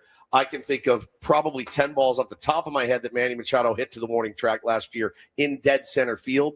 Got all of it, right? And it just, right at the end, guys on the track, makes the catch. But, what does that do to Joe Musgrove? What does that do to Michael King? What does that do to Nick Pivetta? So if you want to do this, great. I mean, maybe now you can outslug some teams if you're the Kansas City Royals, but what does it do to that staff? Right. They're not happy. And ultimately, I think Petco Park, they've dialed it in pretty well and it plays fair. And you're right, the marine layer is certainly going to impact balls on certain nights. But if you're going to err on one side at your home ballpark, you want to err in favor of your pitchers just a little bit because they're the ones who I think have the more lasting effects. Like if you keep getting pitchers who are knocked out early because they give up some wall scraping home runs, get into your bullpen more, that can have a bad impact on your season. You get a hitter who hits a deep fly ball that's caught at the warning track, it's frustrating, but if they can handle that mentally, they're like, just know you've got all of that. That's not your fault. You got all. I don't know about that, man. I mean, I don't know. You think so? If you barrel a ball and you're like, see ya, and it's not because of anything you did, and the elements or the distance keeps it out. I could see myself. Don't get me wrong. There have been players who have had to get Petco Park inside their heads and have started making changes because they felt like they weren't doing the right thing and they weren't getting the results they were looking for when really they were, and Petco Park was simply having a bad effect on their numbers, especially their power numbers. Yeah. But they're still going to be in the game, taking their swings. If you get a pitcher whose numbers are like, if they start giving up extra, having to throw extra pitches because of a tougher ballpark to pitch in, it's funny that has a worse effect on your team because you say err on the side of the pitchers, but I'll tell you, man, what puts asses in the seats these days? It's offense, right? True. And that's been all the moves they've made in baseball over the last few years has been to do what? Increase offense. And I think it'll be interesting to see. Now, you look at what the A's went through last year playing in that minor league ballpark. They had some guys with massive numbers. Well, they're playing in a minor league ballpark. It's a little bit different, a little bit easier. Those numbers will even out once they get to Las Vegas and play. So you kind of got to take it all with a grain of salt. You want your players to not be affected at all, but they're human. They're human. They're going out there. They're putting in tons of work. The pitchers are putting in tons of work. And, we'll see how it plays out there at Kauffman. And, listen, maybe there's a happy medium. Maybe it's bring the fences in 3 feet at Petco Park. I think that could help tremendously without screwing with, all of the pitchers. But maybe it's a fine line between taking from one to give to the other. I'll tell you what, it was perfect last year for Fernando Tatis Jr. to rob 4 home runs. It sure was. It sure was. Just the right distance. It sure was. Of wall and wall height combination to turn him into a now 2-time Platinum Glove Award winner out there in right field. But I'll tell you what, the knowing that they moved it in 10 feet, I'm going to be scouring the Kansas City Royals a little bit more in my fantasy league than I would have before. I do like that they're lowering the fences. Other than if like a green monster or something that is unique and tall, I don't understand why there's ever a fence in Major League Baseball that shouldn't be at the perfect height for a guy to jump over and rob it. It's such an exciting play. Why would you have a fence that's 14 feet high that there's no chance you can go and make one of the most exciting plays in baseball because of the design of your ballpark? My favorite are the parks that have the fence behind the fence and then the fence above that one. It just drives you crazy. Which one did it hit? Did it hit above the line or below the line? Bounce back onto the field. Listen, I don't want to go back to the days of where every ballpark looked like Arlington Stadium, just as, symmetric as it can get. I didn't really like that. It did get a little wheels off for a while with a ramp up in center field in Houston. I thought that was a little dumb. The brick wall, I think, has seen its better days in Wrigley Field. I know there's a lot of tradition, but you could put a pad up there. You can find a way to put ivy on a pad. There's got to be a way. The way they can do anything these days, you could still make it look like it always has. But with the basket, you can't ever rob a home run there either. Yeah, so you got the basket. So yeah, it's interesting. I think that's part of what makes baseball great sometimes is the little differences in ballparks, right. And you got to go out and you got to work the wall in Fenway. Every basketball court, every football field, every really soccer field that's done right, they're all exactly the same. Imagine golf on the same course. Yeah, every hole is exactly the same. Just lose your mind. Every single time. Here's another 425-yard par 4 with the bunker on the left, and there we go. Same hole everywhere, every time. 65 under after the tournament. It's just like, this is horrible, but I do like the difference of it. So we'll see what happens in Kansas City. I'm certainly interested for those pitchers to see how they're going to react. But I bet Vinny Pasquantino is very happy. I would think so. Jack Caglione and those guys are ready to rake at Kauffman Stadium. All right, I know you guys are going to put on your uniforms here in just a minute. We're going to play Take on Woods when we come back, so let's get a contestant online. If you'd like to take on Woods on either now music, TV, or movies, we've got all three categories available to you. You can call in at 833-288-0973, 833-288-0973. We'll play our game with a chance to qualify for the trip to Las Vegas. Coming up in just a moment here with Ben and Woods on San Diego's #1 sports station, 97.3 The Fan. Gambling problem? Call 1-800-GAMBLER. GEGE 000-466. For a full list of games and rules, play at 7 Mile Casino. Visit 7milecasino.com. First, though, Woods and I want to remind you about our favorite card room. It is the spot to play cards. California-style blackjack, Texas Hold'em, Pai Gow, or Baccarat. It's not a spot for slot machine players. No. They don't have any of those. But if you're a card player, you should not be going anywhere else in San Diego than 7 Mile Casino for a multitude of reasons. Well, if you're looking for a place to go smoke cigarettes, right, that's not going to be the place for you. It's a smoke-free environment. They got friendly dealers, and they have phenomenal food as well. But it's a cool place, right? We always say that. It's a cool place to go in.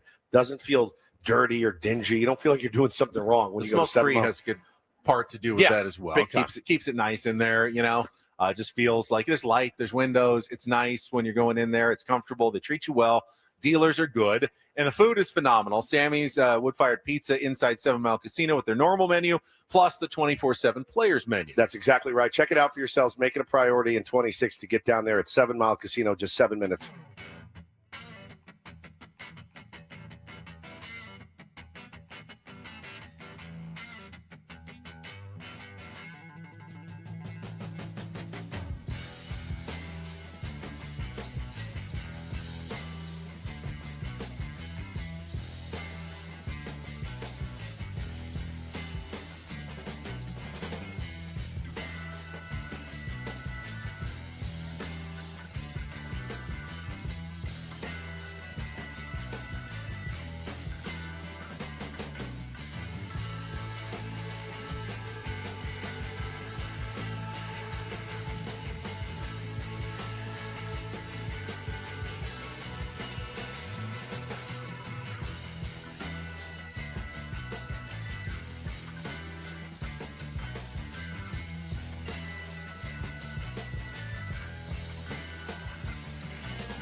Hey, player, this is all yours. This room with this view. This speakeasy with this cocktail. Hey, could you make that too? The spa with this. Ah. And this pool on this roof. This is all for you. The all-new Hamul Casino Resort, now open.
Basketball. They will continue their Mountain West season tomorrow night at Wyoming, putting their 5-0 record in conference play on the line, Paulie.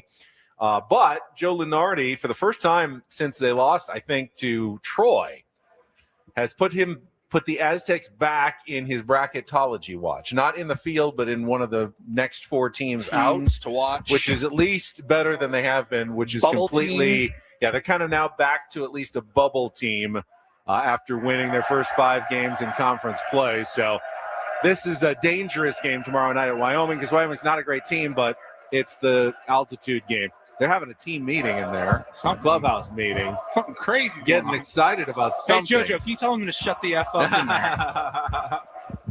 What's going on? Okay, I was just told they announced Carlos Hernandez is going to be the president of Venezuela, and Mark Grant is live streaming the whole thing, and the place just went nuts. I don't know. I have no idea what's going on. Baseball players are weird sometimes. We celebrated Carlos Hernandez being the next president. Yeah, Carlos. that sounds entertaining Carlos in there, whatever's and Mud. going on. Carlos and Mud, the ringleaders. Weird. Woods is off, so we can play our game of Take on Woods. Let's get to it.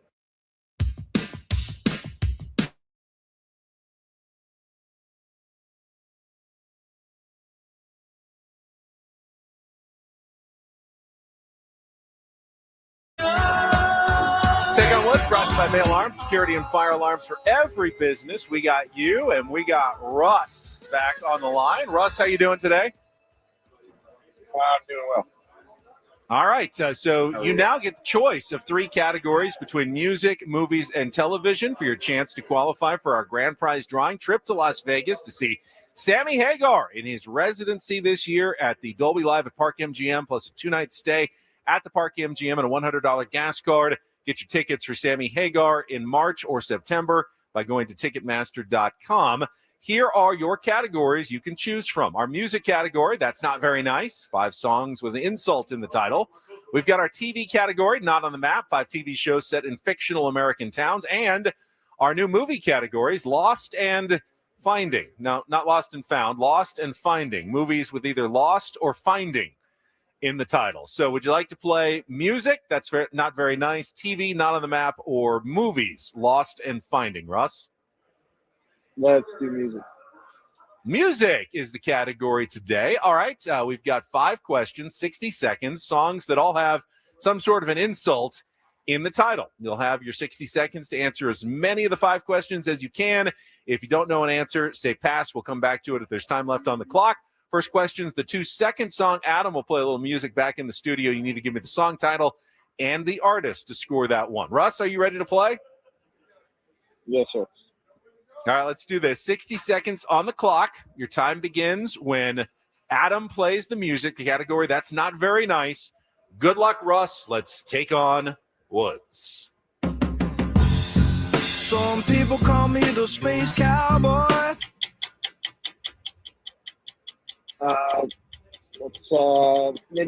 Joker, Steve Miller. Correct. Which political protest song also provided the title for Green Day's 7th album, which became their first album to top the charts in 2004? American Idiot. Correct. Which 1992 debut single by Radiohead wasn't initially successful, but later became an international hit? Pass. Which song written by Brendan Brown about his youth in Long Island became a top 10 hit for Wheatus on their 2000 debut album? Pass. Which song about a 1966 dance craze became a top 10 hit for the Capitals? Pass. Which 1992 debut single by Radiohead wasn't initially successful, but later became an international hit? Creep, correct. That's 3 out of 5. Nice job. The ones you didn't get, Teenage Dirtbag, and the last one, tough one, Cool Jerk. So we got Joker, Idiot, Creep, Dirtbag, and Jerk. Let's text Woods. He's coming back. Bring him back. He's got 3. He's hiding in the as his score to beat. All right, he is coming back out of the trainer's room. All right. Russ is your opponent today. I don't think it's that Russ, fortunately. The one from Victorville, right? Oh, Russ from Victorville? I don't think it's Russ from Victorville. The human cigarette? Russ's score is locked in. Let's put 60 seconds on the clock. Your time begins when Adam plays the music. Good luck, Woods. Let's take on Russ. Some people That call is me the the Joker space by cowboy. the Steve Miller Band. Correct. Which political protest song also provided the title for Green Day's 7th album, which became their American first... Idiot. Correct. Which 1992 debut single by Radiohead wasn't initially successful, but later became an international hit? Creep? Correct. Which song written by Brendan Brown about his youth in Long Island became a top 10 hit for Wheatus on their 2000 debut album? Teenage Dirtbag. Correct. Which song about a 1966 dance craze became a top 10 hit for the Capitals? Get this one, I'll be impressed. But can you figure out the category? I have no idea the category. This yeah. is like a pick'em.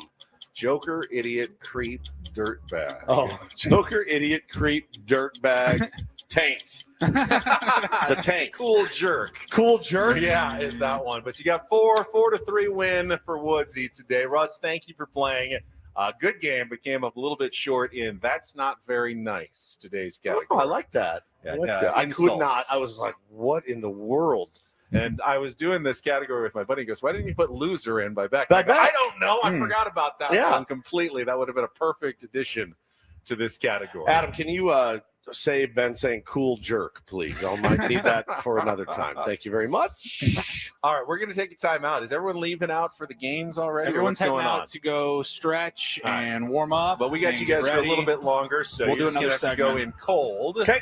We will come back with more Ben Woods and Paul live from Padres Fantasy Camp in Peoria, Arizona next on San Diego's #1 sports station, 97.3 The Fan.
Hey, player, this is all yours. This room with this view. This speakeasy with this cocktail. Hey, could you make that too? The spa with this. Ah. And this pool on this roof. This is all for you. The all-new Hamul Casino Resort, now open.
We have been remiss in our first 2 hours and 37 minutes in not offering our congratulations to Mikey Varas on receiving a multi-year contract extension to remain the head coach at SDFC following his successful inaugural season last year.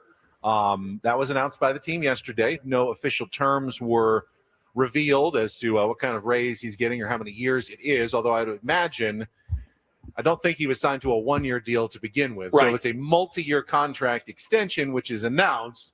You got to figure he's good for at least 3 more years at this point, and that's obviously, in our opinion, a brilliant move by SDFC to lock up Mikey Varas for as long as possible. He's been a gift to new and old now soccer fans of San Diego as SDFC had their phenomenal first season. That's pretty cool to get a contract extension. I hope to be a part of one someday.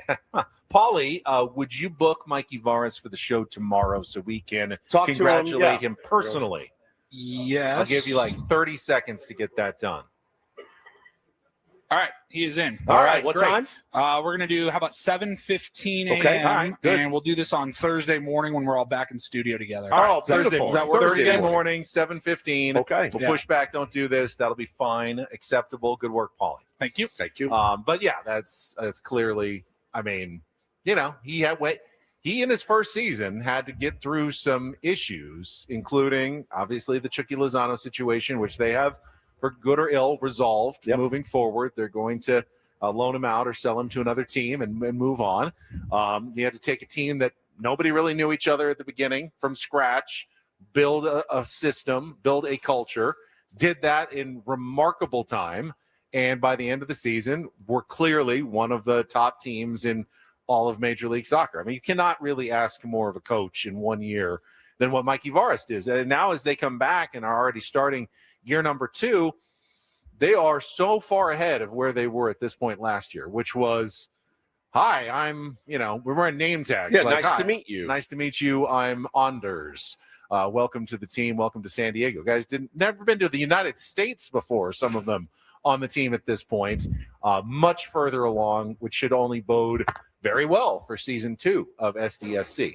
Smarsh the Numbers in the chat wants to know, when are we going to talk some college football? I wanted to talk some college football in this segment, actually. I love that idea. Can we do that? Yeah. We will do that after check traffic here on 97.3 The Fan. From the 855 Get Ross Traffic Center, protecting San Diego after accidents or injury, here's Kelly Danick. Traffic is sponsored by Valvoline Instant Oil Change.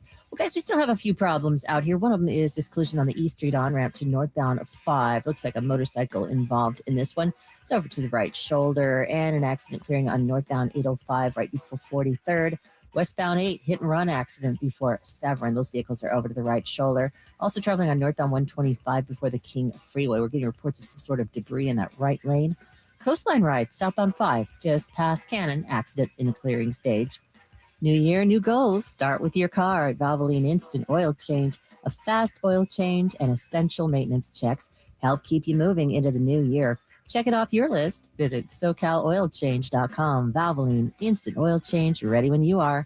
I'm Kelly Danick with Ben & Wood, San Diego's #1 sports station, 97.3 The Fan. Just how impressive have the Indiana Hoosiers been this season and in this postseason? I want to give you a quick example as we get ready for Monday's championship game in Miami.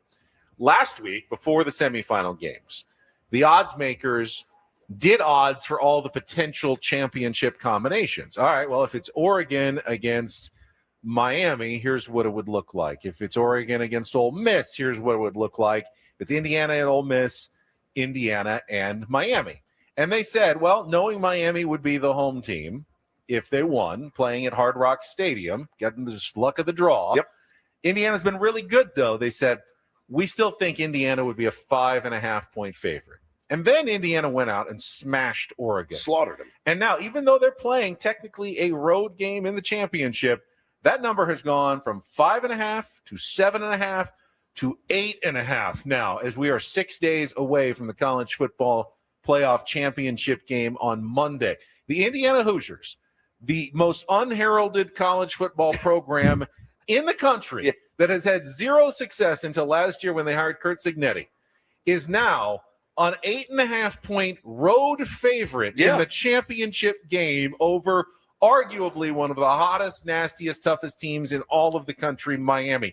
That's how impressive and good Indiana has been. They were so good and impressive that they were being accused of cheating. Like, they must have gotten Oregon's playbook or something in the last game. Like, there's no way you could have been that dominant. And Curt Cignetti knows. It's called winning up front. And that's what dominance looks like when you win up front in a game like that. That is incredible. I mean, we never saw Nick Saban teams be maybe this dominant. Yeah, they beat my Irish pretty good in that one year. In the semifinal, that final years ago. But yeah, this is a different animal altogether. And no, it's one of the greatest stories in sports, I think, in the last 5 years. Certainly their rise to prominence. And I don't want to sit in here and say Miami has no shot, because I've seen the way that they play football. And Benny, they're very capable of winning up front as well. That's going to be the interesting part. Those two going head-to-head on the offensive and defensive line. But, yeah, man, I think what it's going to come down to, guess what? It's going to come down to quarterback play. And I think that Mendoza is far superior to 27-year-old Carson Beck. Even though he's got a lot of experience, I think Mendoza has full control of this offense right now, and it was evident if you watched that game the other night. How many college football programs in America, with the amount of turnover and the number of coaches that get fired and the number of programs that are looking for a quick fix, which you were always taught there's no such thing as a quick fix. There is put now. in the work. How many of them are going, we could have had this guy? Remember, Curt Cignetti, yes, he was a Nick Saban assistant in the late 2000s at Alabama. But after that, he was at IUPUI, Elon, and James Madison. Like any Power 4 school that came coming could have probably had him. Sure. Like, Indiana could not have been his top choice. Like, no, I've always dreamed of the Indiana job. No one dreams of the Indiana football job. It was another prove-it job he was probably hoping to take on the ladder up to an SEC school or a real Big Ten school that wasn't Indiana. But he has now turned Indiana into a real Big Ten job, and one where he can stay. Signs the contract extension, and he's now got a powerhouse. And, he's getting guys from the portal. I mean, he's getting all kinds of dudes. I mean, he's got a team, and they talked about it a lot on the broadcast. He kind of collected a team of good players, pretty good. Oh, he's really good at James Madison.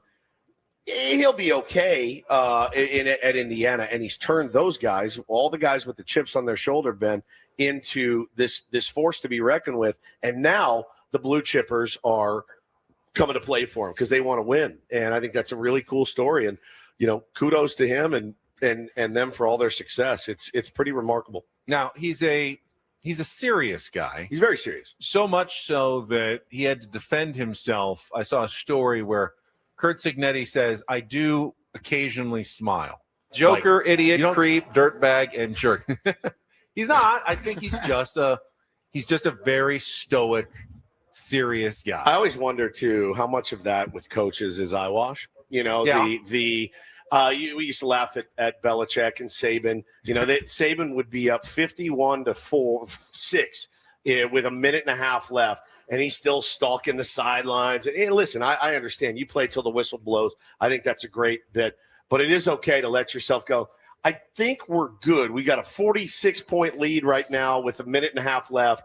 I think we can throw a smile on. So the guys at SI kind of tracked him in the game against Oregon. They said early in the fourth quarter, Indiana up 42-15. The Hoosiers blocked a punt, covered at the 7-yard line. Not time for a smile yet. He wasn't happy they didn't score on the punt. Right. Scored the touchdown, make it 49-15. Didn't crack a smile at that point.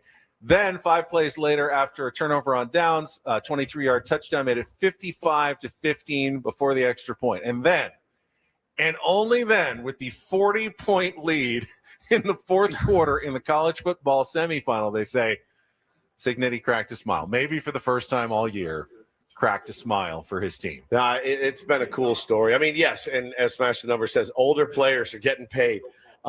Average age of that team is 23 years old, which is just crazy for college football in 2026. But, hey, man, that's the rules that in which they play now, and they certainly haven't broken any rules that we know of, and they're doing things. And again, they do have some Mark Cuban money, and they're making the most of it. A lot of teams now pay a lot of players. And there's only 2 teams left in the finals, and both of them well deserved. Trinidad Chambliss is lobbying, suing essentially for 1 more year of eligibility, a medical red shirt to return to Ole Miss. He is 23. He would be 24 in August when the season starts if he comes back as a college football quarterback for 1 more year. And why is that the case? Well, in the past, players wanted to get their pro careers started as soon as possible because, well, they wanted to make some money. But now there's so much money available in big-time college football in the SEC and the Big Ten, doesn't really make them in any hurry to get to the next level where the competition is tougher and the guys are stronger and the linebackers who are running you are fiercer. If you can make good money playing college football and having success, why not draw that out as long as possible before starting your pro football career? Yeah, I mean, again, they were doing somebody said that, one of these quarterbacks makes more than Jackson Dart, made on his rookie deal with the Giants. And I don't know that that's how it should be. But we've talked many times about the Wild West of college football right now. And there's rules in place. There are parameters in which they have to operate. You still have to go out and win the football games. You still have to battle those dudes and win those games. And he's done it better than anybody else has right now. All right, so we talked a little college football there for you right there. Pro football, the matchups for the divisional round are now set after last night's 30-6 win for the Houston Texans over the Pittsburgh Steelers. First ever road playoff win in Houston franchise history, by the way. They also, I don't think I knew this, that's their 10th straight win. They won their last 9 regular season games. I knew that either. Just very quietly. I knew they were playing good. I knew their defense was really good. I did not know they had won 9 in a row going into the playoffs. But now with 10 straight wins, they'll go into New England to face the Patriots on Sunday at noon. That game will be on ABC. The other AFC divisional game will be Saturday at 1:30 on CBS. That'll be the Bills at the Denver Broncos, which is a pretty intriguing matchup as well. See how the Broncos, after pretty much defying expectations all season long, how will they do against Josh Allen and a playoff tested and hardened Buffalo Bills team against the Broncos team that hasn't been there in quite a while. But we'll have the home field advantage. We'll be rested and fresh after Buffalo had to go on the road and win last week. I can't wait. But NFL playoffs so far have been fantastic. I mean, really, last night's game was probably the worst game. The Charger game wasn't great either. But everything else has just been phenomenal. CJ Stroud was bad last night. I mean, to the point that I was seeing commentators go, should they yank him and put Davis Mills in the game? They looked like they didn't know what they were doing. I mean, they were dropping the snaps. He was rattled. Interceptions. He was rattled. No, I couldn't get the game, so I'll let you guys fill me in. You should have just asked me. I would have helped you. Joker, idiot, creep, dirtbag, and jerk. Thank you, Adam. He looked rattled, yet they were winning. So they just decided not to make a change. But to play that bad and win that by that many on the road shows how bad the Steelers were. Yeah, so that could be that's probably the final Aaron Rodgers game. I mean, is it he led a team to the playoffs this year? Yeah. Isn't there going to be a team that doesn't have a quarterback in the offseason that's going to go? I mean, he's not the perfect solution, but he gives us in the hunt. Gives us a better shot than what we've got on our roster at this point. I mean, just 1 year deal, different team every year until he's done. I mean, could he retire and then come back in 5 years and play again? Like, who knows? I mean, the precedent has now been set that is any quarterback truly retired. Yeah. Ever. If they need them, they can always come back. NFC matchups on Saturday at 5 p.m. on Fox. It's the 49ers at the Seahawks.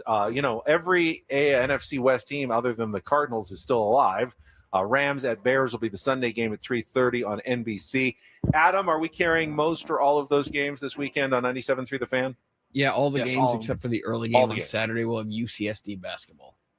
All right, so we'll have the late game on Saturday and the doubleheader on Sunday for both of those games. But at least one NFC West team, and maybe it could be an all NFC West NFC Championship game. And I think the 49ers will meet their match in Seattle. But I think the Rams-Bears game is the game of the weekend. Can't wait. In my mind. I think that's the one that I'm most intrigued about. And if you're the Rams, even if you get ahead, you cannot you cannot let off the gas against the Chicago Bears. Fourth quarter team, man. 25 points in the fourth quarter the other day. I mean, that's just staggering in today's NFL. And Caleb Williams, man, it's gonna be a great game, great weekend, and a whole bevy of sports here on 97.3 The Fan for you, the sports fan. For the teams that aren't in the playoffs, saw that John Harbaugh interviewed with the Atlanta Falcons. He's reportedly doing a lot of vetting of the teams. He's not just going to interview with everybody. He's got a couple of targets. Clearly, the Falcons are one that is intriguing him. He officially went for an interview. I saw Mike McDaniel has lined up multiple, like 5 interviews already after being let go by the Miami Dolphins. So, he still remains an intriguing possibility for teams out there that are looking for a coach right now. And we still have, a third of the league that is currently looking for head coaches at this point. All right, Benny. So you're going to be doing the last hour solo, you and Adam? Yes. Adam, help him out when you can. Certainly, please. Well, we have Don't Do This. Don't Do This. So we've got some good audio from the NBA last night, and we got a positive Do This story. And if you missed it, we're also going to bring back the emotional conversation, at least part of it, that we had with Tim Flannery early this morning at 7 o'clock. Talked about the loss of his good friend Bob Weir from the Grateful Dead. Talked about his first ever conversation with AJ Preller. Yeah, I couldn't believe that. I was stunned. I was surprised that the two had never talked until very recently. Just incredible. He thought he was being pranked. If you missed that, you're going to want to hear this one. Some of the campers have come up to us and told us how great how much they love that. So, Benny, safe travels back. All right, we'll see you live on the stream tomorrow. I will be back in the studio tomorrow. All right, you guys, love good luck in your final regular season game, and then championship for tomorrow for Woods. But we will be back with me and Adam for the final hour of Ben and Woods, live from Padres Fantasy Camp on San Diego's #1 sports station, 97.3.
here at their spring training facility, and I just got a little sneak peek of a sound check. Tim Flannery and Jake Peavy getting the guitars out, which has been a real treat a couple of years where they've gotten together and done a bit of a show for the fantasy campers, and it sounds like they're going to be doing that this afternoon. I won't get to stick around and hear it. I'm coming home right after the show today.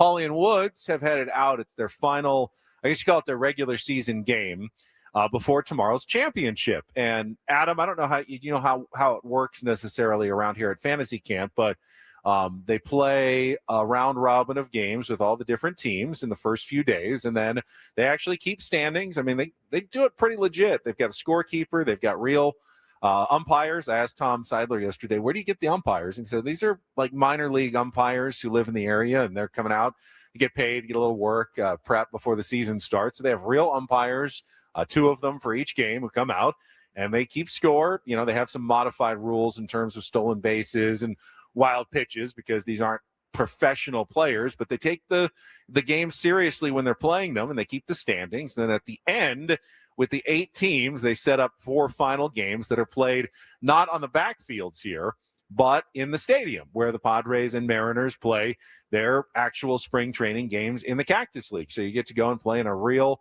spring training stadium with, it's about 11,000 seat stadium.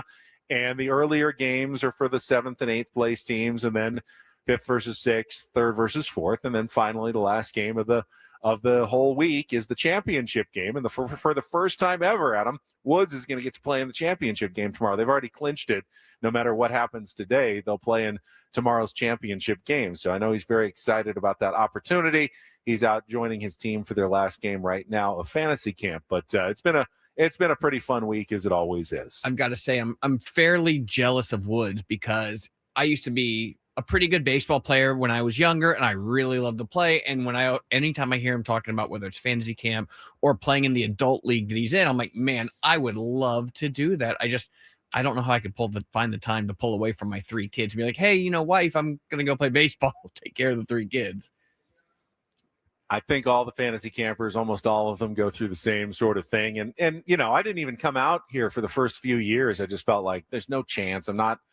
I haven't played baseball in many, many years. I just don't want to embarrass myself. I don't want to get hurt. You were swinging it yesterday, though. I'm kind of scared of the ball, but after a couple of years, Woods kind of suggested this, and I was like, no. He said, no, we need to get you at least an at-bat. And he'd been talking about this for a while, not just since we got to fantasy camp, but probably like a month or 2. He said, I really would like you to just get into the batter's box. I will pitch to you. We will just see what happens. Just one at bat. And it's like, how do you say no when he asks, when he wants something, he'll just keep bugging you about it until you say yes anyway. So I relented and I said, all right, if we can make it work, I will try to get in there. My expectations were pretty low. I had not taken a real swing against a pitcher since I was probably like 15 or 16 years old. That's when I last played organized baseball. After that, I focused on golf and, played that in college and just thought I was done with baseball completely. When I got into the box and dug in, it kind of came back to me a little bit. I just wanted to make sure, you're probably going to strike out, but try to at least make it look like how you're, swinging. Nice short go with a short, compact swing. It's going to seem fast. Even with Woods throwing about 60, 65 miles an hour, it's going to seem fast because you haven't seen a pitch even in a batting cage in decades. So, I get in there and I dig in and I'm nervous. I don't know what kind of control Woods has on these pitches. And the first one's kind of outside and I lay off of it. And I go, okay, I've seen one now. Next one puts it high. I don't know if it's a strike or not, but I try to swing. I'm a mile late. I know, okay, I've got to start earlier. There's no way I'm going to get this. No way I'm going to get contact. Then the next one, he throws a real nasty kind of low outside corner. I do reach. I see it. I reach out for it, but can't catch up to it. So I'm now down in the count.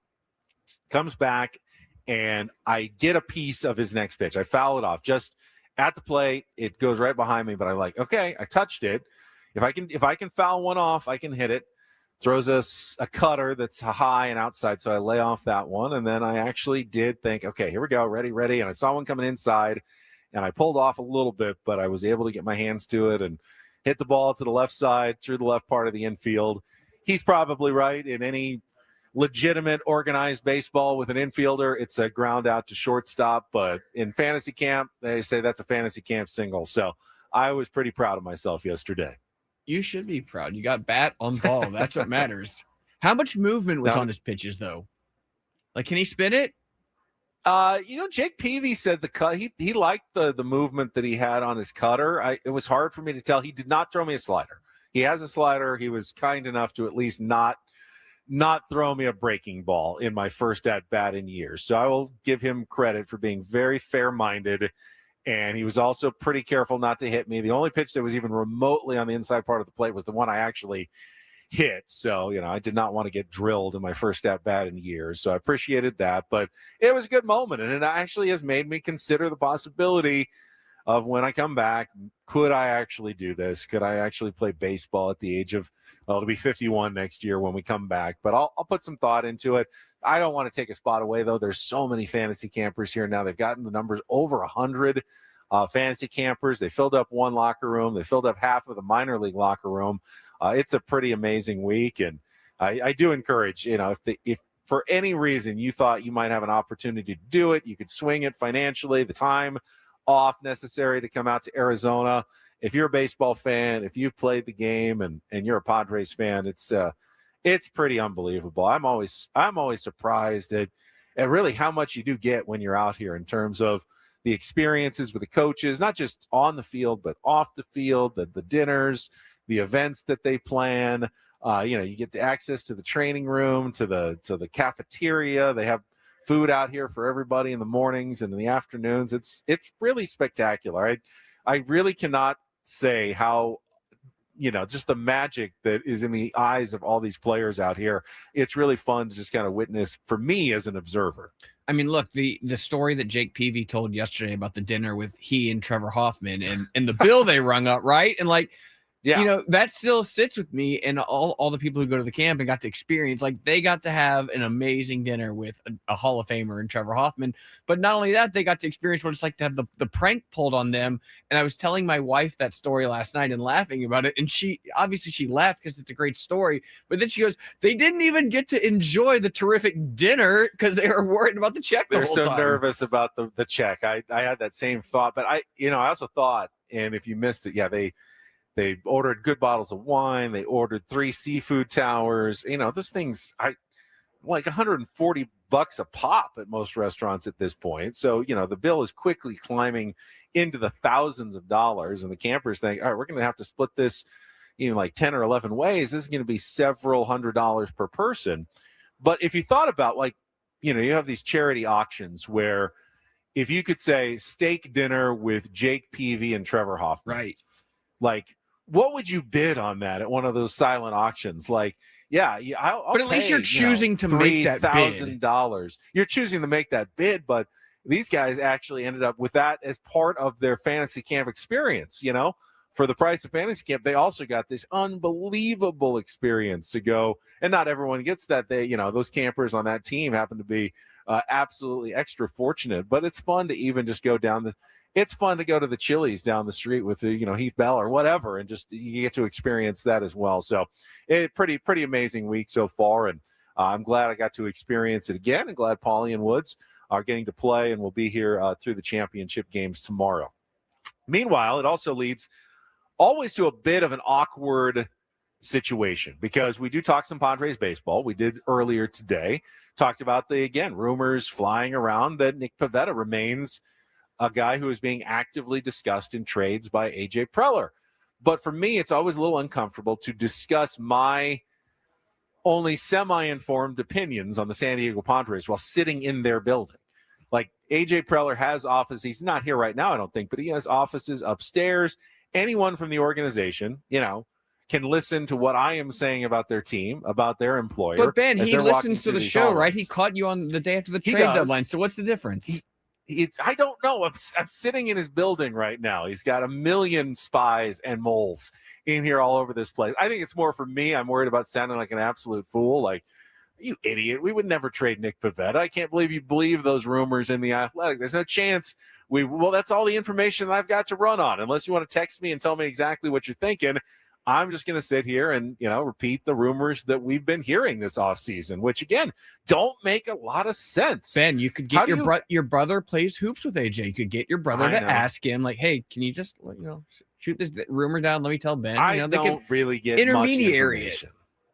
The only thing that I get is I know AJ is very, very happy here and wants to remain in San Diego. So that's why I haven't really panicked about the fact that he hasn't gotten his contract extension yet. I feel like, they're on the track to do that. I don't know any news and if that's getting closer, but what I don't understand though is how can the two rumors for the Padres be? The Padres want to add pitching and possibly want to trade Nick Pivetta.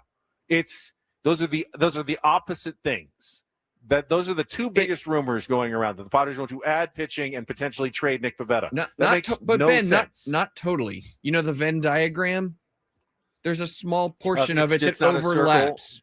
But there's a small portion if you could trade pitching while trading Nick Pivetta. If you trade Nick Pivetta for two pitchers, you have traded Nick Pivetta and you have added pitching.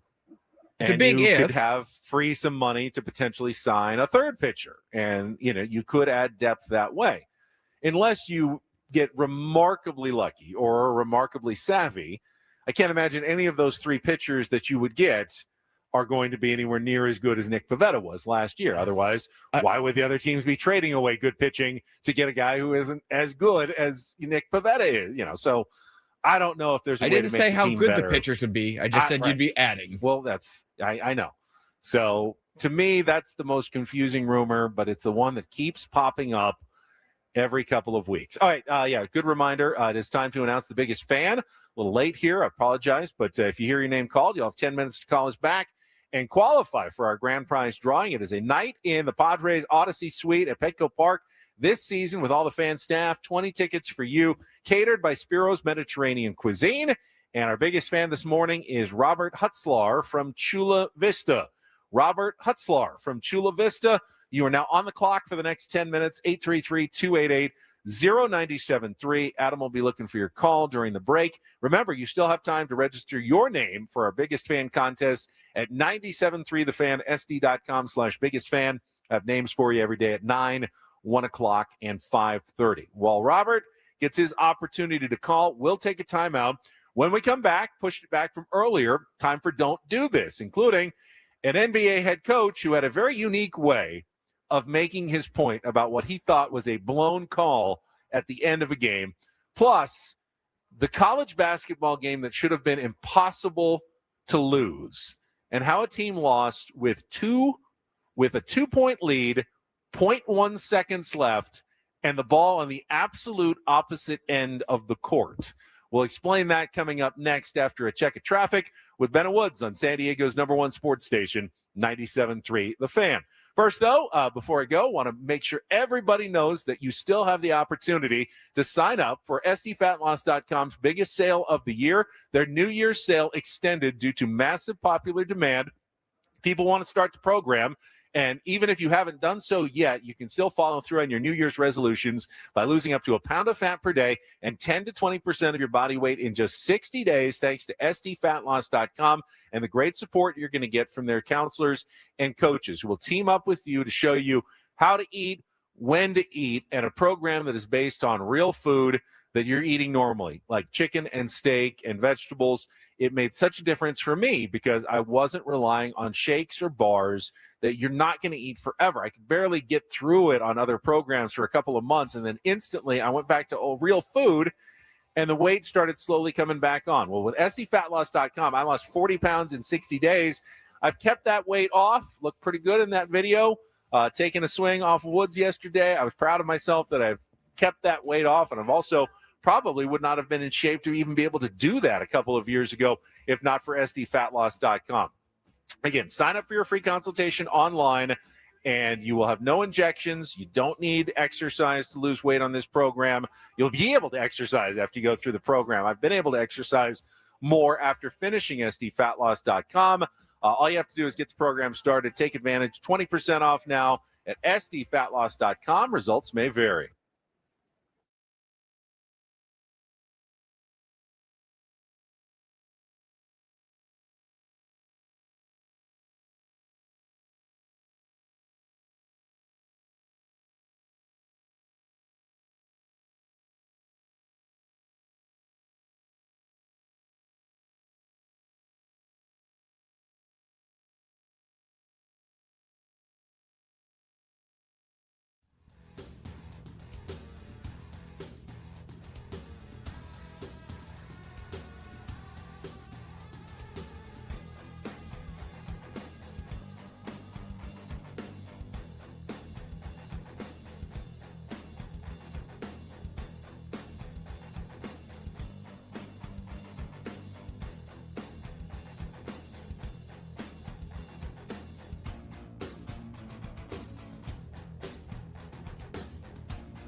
Okay, player, this is all yours. This room with this view. This speakeasy with this cocktail. Hey, could you make that too? The spa with this. Ah. And this pool on this roof. This is all for you. The all-new Hamul Casino Resort, now open.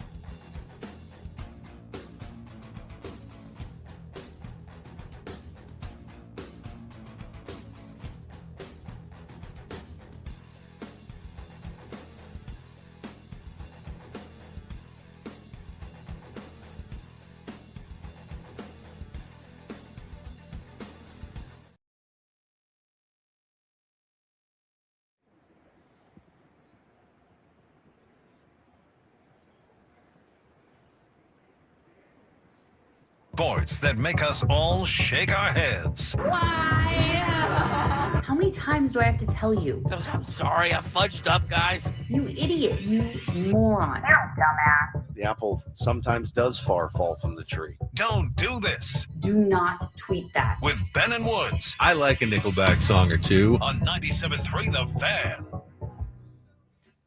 A little later in the show than usual, but Don't Do This is here, and it is brought to you by Dixie Line Lumber and Home Centers, helping San Diego homeowners and contractors fix it, build it, and enjoy it. Ben and Adam here until 10 o'clock. And Adam, I got some stories for us to react to in DDT, starting in the NBA, where Boston Celtics coach Joe Mazzulla was not happy how the end of his team's game went last night against the Indiana Pacers. At the end of the game was tied, and it was 96-96, I believe, and the Pacers had the ball, and they were trying to get the ball to Pascal Siakam, who was running around and used what is a very questionable screen to get a favorable matchup on the pick and roll, and he eventually would get in and bank the shot in for what turned out to be the winning basket. Well, Mazzulla was unhappy, yelled at the refs, that's an illegal screen. That's an illegal screen. He wanted to make a point of it in his post-game news conference, though, what he thought was the mistake by the officials, and he did it in a unique way. Here's the first, 3 or 4 questions from his post-game news conference. Joe, give yourself the chance to win, I guess. Take us through the last couple possessions. Illegal screen. What'd you say? Illegal screen. Illegal screen. Illegal screen. What fell apart to get you guys behind, and then how were you able to get back? Illegal screen. What do you mean by that? What do you want people to know about? Illegal screen. Would you like to see anything else? Illegal screen. Yeah, so Joe Mazzulla just answered every question in his post-game news conference with the 2-word phrase, illegal screen. Adam, is that a finable offense? He didn't specifically say the refs blew a call. He just answered every question by saying illegal screen. He didn't say what was an illegal screen. He's criticizing the refs. He wasn't specific. He, of course, is criticizing the refs, yes. And my guess is he will probably get fined for it. But creative, I'll give him points for the creativity after the game that the Pacers did win.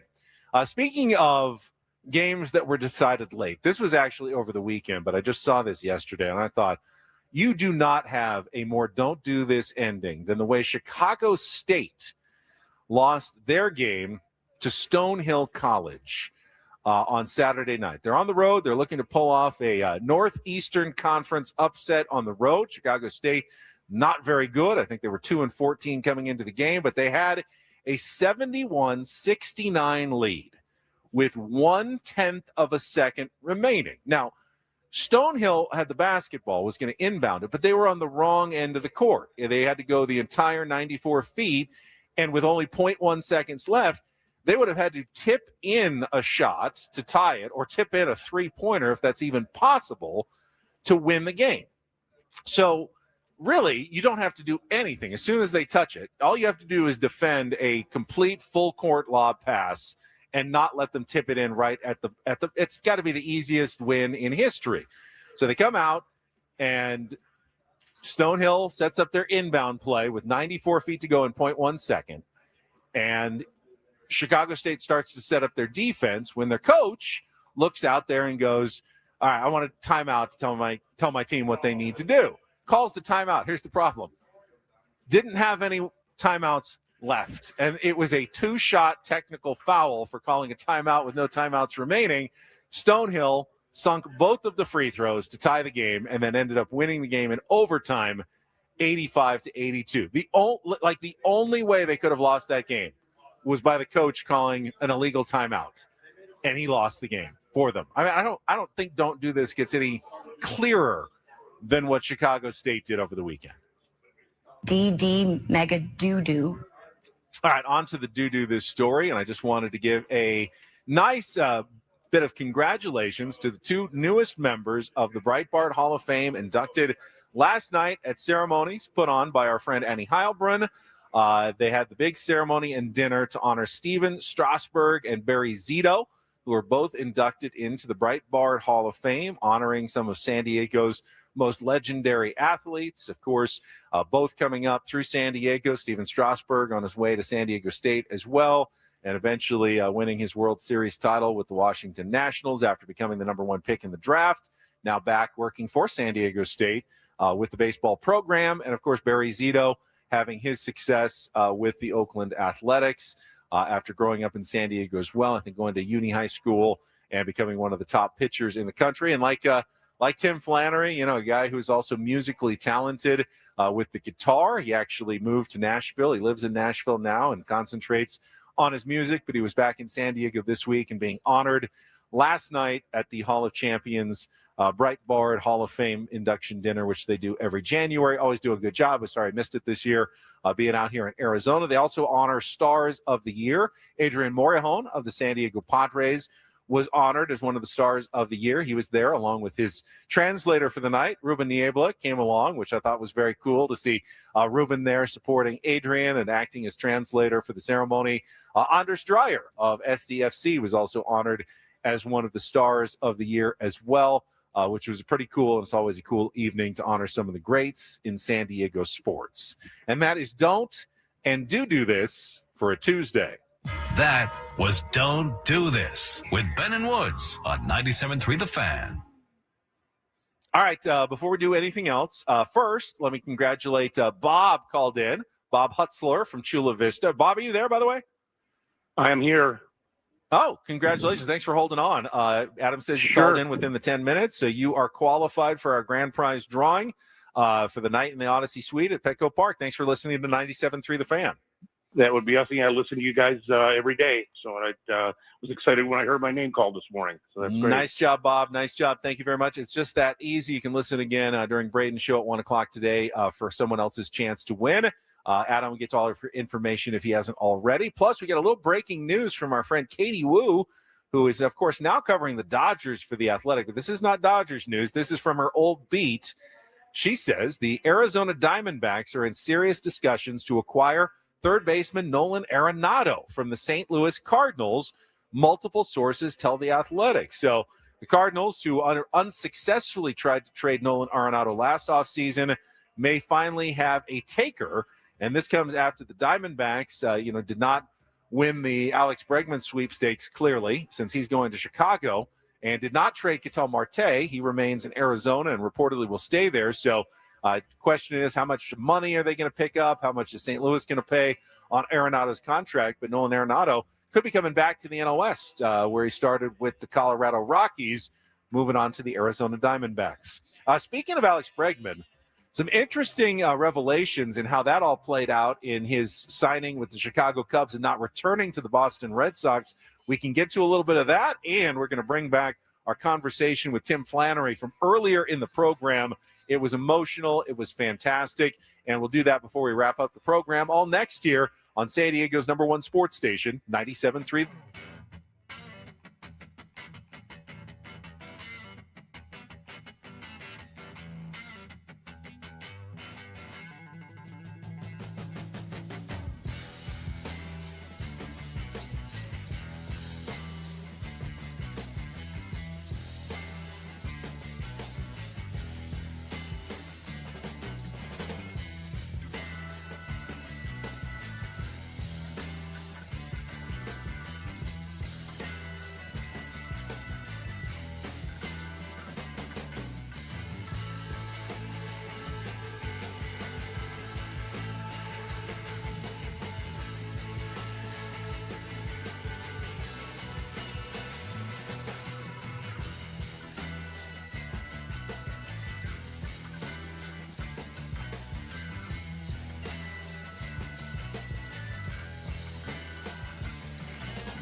Hey, player, this is all yours. This room with this view. This speakeasy with this cocktail. Hey, could you make that too? The spa with this.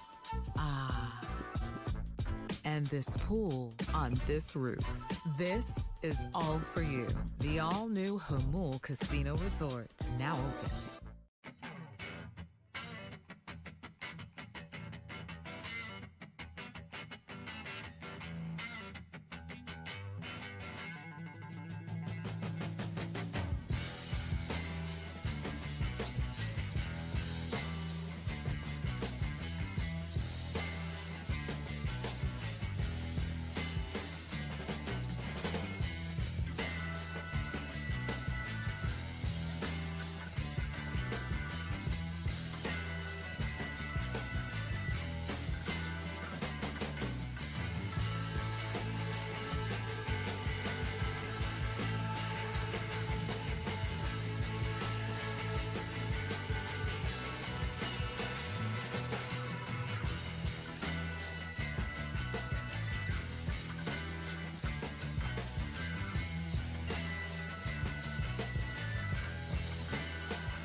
All right, that breaking baseball news is now finalized. Jeff Passan has sent it out. Arizona Diamondbacks acquiring 8-time All-Star third baseman Nolan Arenado in a trade with the St. Louis Cardinals. Sources tell ESPN Arenado has agreed to waive his no-trade clause, and the deal is done.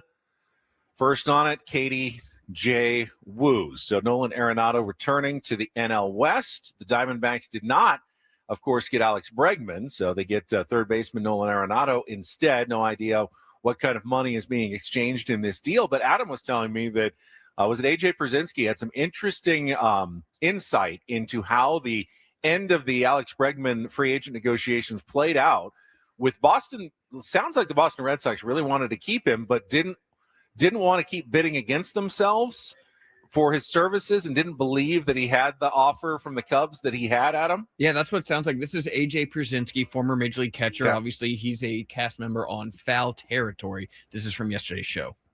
They made an offer to Alex Bregman early in the offseason and said, here it is. And his camp kept going back saying, that's not our market. Our market's higher than that. And it made Alex a little bit mad, and they would not move. So then the Red Sox were like, okay, well, take it or leave it. And they will not budge. Then Bregman's camp with Boris goes back to him and says, hey, we have a higher offer, and we're going to probably take it. And the Red Sox were like, we don't believe you. If you can do it, do it. And then they said, okay, well, we're going to sign. We're not telling you the number. We're going to sign with a different team. And that's when the Red Sox went to this 5-165. But Bregman was already one mad, and two had a higher offer. And the longer, the more they tried to stretch it out, the longer and farther down the road the deferrals got. So Bregman's like, I'm getting more money in a shorter amount of time. I'm going to the Cubs. What does he owe the Red Sox? Nothing. That's what I'm saying. But the Red Sox literally would not move and would not budge and really wouldn't negotiate until it was almost, well, it wasn't almost too late. It was too late. And then, Ben, in the Boston Globe, Pete Abraham reported today that Bregman was prepared to accept 5 years and $165 from them, but the team balked at giving him a no-trade clause and insisted on deferred payments that reduced the present-day value of the contract. Abraham says that had the Red Sox granted him no trade protection and negotiated more favorable deferrals, Bregman would still be with the team. He notes that Craig Breslow's three predecessors, Ben Sherrington, Dave Dombrowski, and Chaim Bloom, all lasted an average of 4 years, and Breslow's already over 2 years into the job. They obviously traded Rafael Devers after signing him to a long-term extension. And so the no trade clause, the security of knowing he'd be in Boston for the length of his contract was important to Bregman. Well, it's the reason that I know I could never do AJ Preller's job, because how do you ever know? I mean, every agent's going to say, oh, we have a higher offer. Oh, okay. Well, I guess I'll have to increase my offer. Oh, guess what? We just got another higher offer. At some point, you have to stick your foot in the sand. You have to draw a line and go, we're not going to go any higher. You can say you have another offer all you want, but this is what we think you're worth. We think you're worth a lot. I mean, it's not like they weren't offering $150+ million, but at some point you go, so you can't just keep going up. Oh no, we got another higher offer. If I'm a good agent, I'm always saying to the teams, yeah, no, we just got another great offer. You're going to have to up your deal again. Where does it ever end? You have to draw your line in the sand somewhere. Adam, I know if Woods was here, he'd say the same thing. Like, well, we got contract negotiations coming up this year. If we just keep telling you, oh, we got a better offer from another station, you just have to keep increasing your offer every single time. It's an untenable place to be. But in this case, it ended up burning the Boston Red Sox badly. Isn't it burning them badly? But isn't it Craig Breslow's job to know what else is out there, what other offers are out there? But it's also the jobs of the other GMs not to let it out like what they're offering. I mean, they're trying to keep this process as secret as possible. But so you can't get every information. You can't know every offer that every agent is getting from every front office in baseball. That would be collusion, by the way. They can't share that information. So that's part of the rules of free agency, that they can't do that. So it has to be kind of a secret process, and you're going to make mistakes in that process sometimes. I don't know. I think it's fascinating. Did Alex Bregman really want to stay with Boston and just ended up getting pushed to the Chicago Cubs in the end? Probably. But I bet that happens more often than we actually realize in Major League Baseball contract negotiations. All right, let's check traffic. When we come back, if you missed it, we had an amazing conversation with Tim Flannery earlier this morning. gets emotional talking about his good friend Bob Weir from the Grateful Dead, who passed away just recently. Talked about AJ Preller and his first ever conversation with AJ. All coming up after our last check of traffic here on 97.3 The Fan. From the 855 Get Ross Traffic Center, protecting San Diego after accidents or injury, here's Kelly Danick. Things are starting to wind down a bit on our freeways. We still have this collision on northbound 5 near the 54. It's in the center divide. Fortunately, not really causing any slowing. Westbound King Freeway near College. Accident in the center divide. We're seeing quite a few brake lights approaching that. Traveling on South 5 Coastline just past Encinitas Boulevard. There's a collision involving a couple vehicles there over to the right shoulder. We also have a crash involving a big rig and a car southbound 15 before Deer Springs Road there over to the right shoulder. I'm Kelly Danick with Ben and Woods, San Diego's #1 sports station, 97.3 The Fan. You were moving very well yesterday out at Instructs, and it got me thinking again, Flan.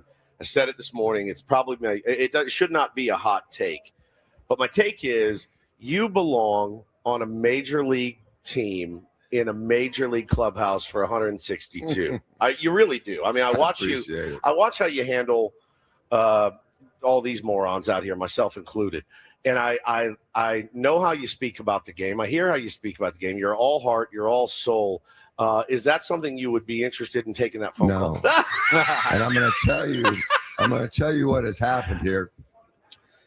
Last year here at the Fantasy League, one of the players, I just explained to him, they were running into outs on the bases. Oh, I can relate, yeah.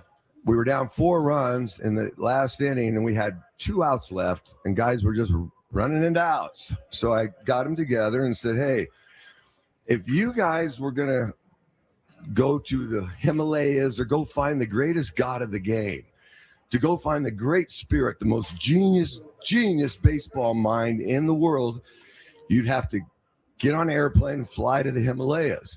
And then you'd have to rent a burro and a guide and go up into that, beyond the clouds, up into the sacred place where the greatest god of the game lives. And you know what you would find? A scoreboard. Yeah. A scoreboard. It'll teach you how to run. It'll teach you where to throw. It'll teach you how to pitch. The next day, we're getting a team photo, and I go, where's so-and-so, the guy I kind of directed everything at? They said, you haven't heard, Flan? I go, no. He goes, he packed his stuff up and left and said, you ruined his fantasy. So my point here, AJ Preller got word of this story, and it was from all the guys that were there. Sure. They're still laughing. And I've never talked to AJ Preller in my life.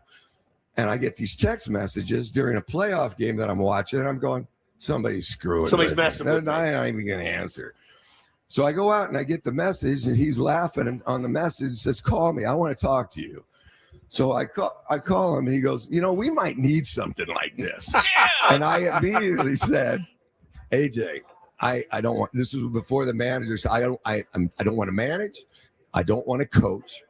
But what I can do, I can come once a homestand at 2:00 and hit grounders and fungos because I loved it for an hour with my grandkid, and then I'm going home. What'd he say? I don't know. We still are going All back right. and forth. Well, you've got a dialogue. The dialogue is now open. I'm telling you, there's nothing, it has to happen. I mean, first of all, you're an elite fungo hitter. I mean, you're absolutely elite fungo hitter. And I think just being able to be around guys again at that level is where you belong. And I know you have so many other interests. You're such a Renaissance man. And I think if you would do that, I think your presence being around the San Diego Padres in 2026, I'll tell you what, it's not going to lose us any games. That I promise you. It's not going to lose us any games. Well, I'm going to leave before the game. Which is fine.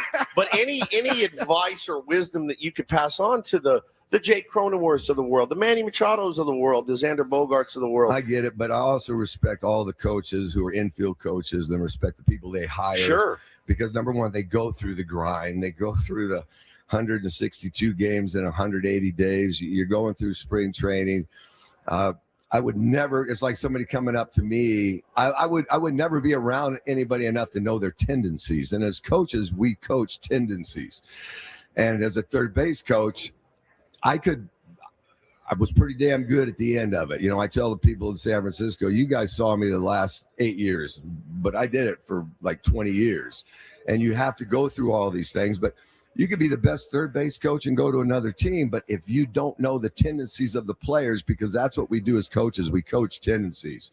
The guys that run and don't look for the ball. The guys that get good secondary leads and their personality. So it's very difficult to do that, but I got an hour for them once every homestand if they need me. I love it. It's one of the great, ironies of sports. And A.J. Preller was given a long enough amount of time. He's gotten better at his job over the last 10 years. He learns from his mistakes. He learns more about his players, coaches, clubhouse, where he makes better hires and signings. We've seen managers, the same thing. But so often now, Flan, you get maybe 2 years, and if you haven't turned your team around or gotten them to the World Series, they clean out the coaching staff and they bring in a whole new one. They don't get the time to learn all the tendencies and everything they need to know to actually be successful at their job. Yeah, that's a good point. It's a difficult thing for really the general managers and the coaches, because there's a demand. When there's a demand, and that's what you need as a fan base, to demand winning. I know when I went up north, if we didn't win, I called the crew up there, the fans, they were the mob. And if you didn't win, they're going to run you out of town. And I don't know if it's good or bad, but that was the reality. And you felt it every night. Talking to Tim Flannery here from Padres Fantasy Camp. Tim, some of the entertainment last night had the famous batting stance guy come in and do some of your former teammates, some of your coaches, and he did you as well. I wanted to get your impression because I thought he pretty nailed it. He's great. He last time he did an impression on me, I saw it on television when he did the '84 Padres. And he had a cool blonde wig. Yeah. And as soon as I got here, I looked at him. I introduced myself. I go, "Where's your wig?" Well, you had some good lettuce back in the day, didn't you? It was thin. It was thin. Your grandson. I always said I have fine hair, the kind you find on the floor. Fine on the floor. And your grandson Jesse is the same. It's right. The exact same. You see that blonde, tough Flannery coming up, on the back of his jersey. It's the sweetest thing. So I want to go back to you talk. Every time you talk, you're such a soulful. This is such more than a game or a living to you. It's in you. It's in your heart. It's in your soul. The way you speak about the game with such reverence. And you know what I love about you too. You're as old school as it gets. But man, do you appreciate these new guys and how strong and talented and how hard they throw, and you have a lot of respect for the modern game as well. I do, but I understand throwing as hard as you can for 4 innings, 5 innings. But the art of pitching, and Randy Jones would be the first one to tell you this, the movement and the placement and the pitching. And so the guy's going, Jimmy Lincecum, when he threw a no-hitter against the Padres, Boch let him go 147 pitches. And that was no big deal. He was built for it because he trained all through the minor leagues. These guys were getting 180 innings, 190 innings, and they were actually getting prepared for it. But all of that's gone now, and I get it because everybody's getting paid so much. That's why you can't break up double plays. You can't run people over. I'm in there talking to Timpy, and Timpy's telling stories about a couple of our fights that we had. And some of those players, just their mouths drop open, Yeah. I think a lot of people think, and they point out, that generation was different than this generation. But I found that players aren't that much different. It's really the front offices. They would have been sad if someone took you out at second and you were out for a month with a broken ankle or something. But you weren't getting paid $30 million a year. Yep. And they do not want to lose those, investments that they made. We were collateral damage. Yeah, exactly. You were just collateral. That was part of the entertainment back then.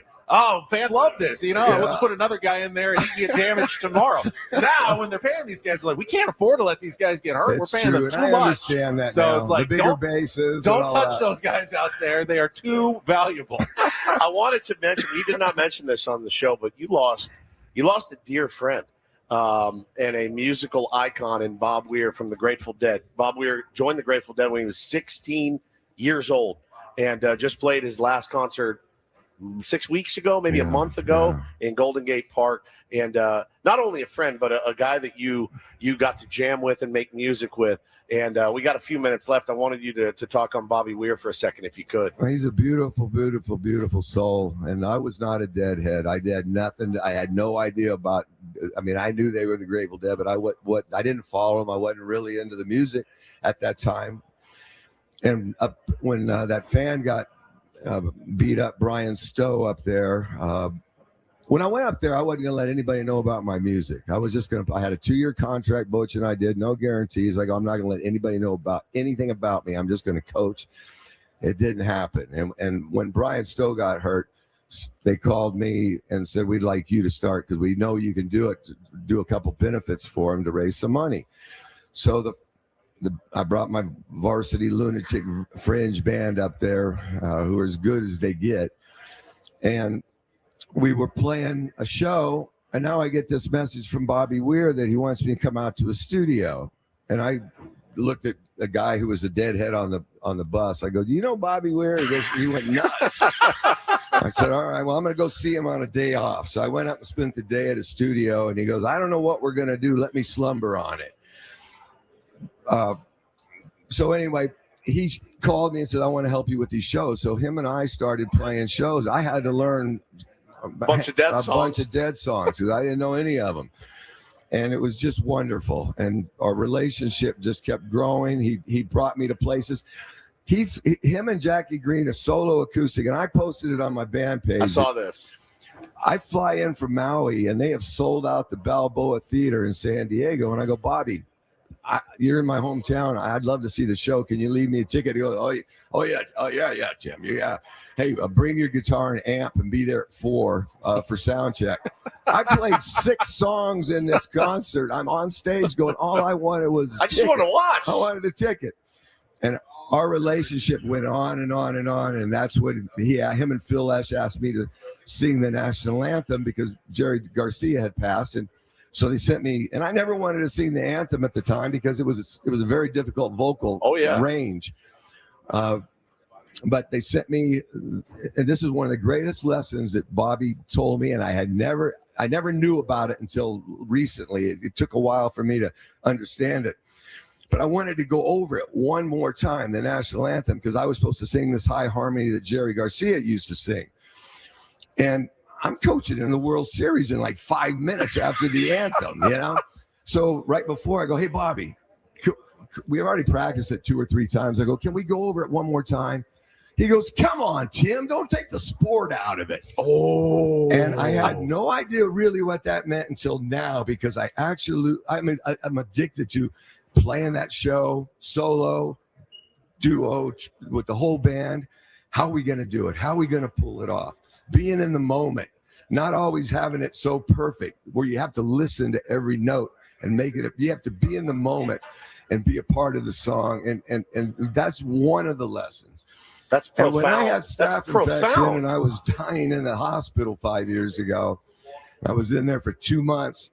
COVID, nobody could come in. I didn't know where I was. I was tied down at nighttime. Bobby would text me or call me.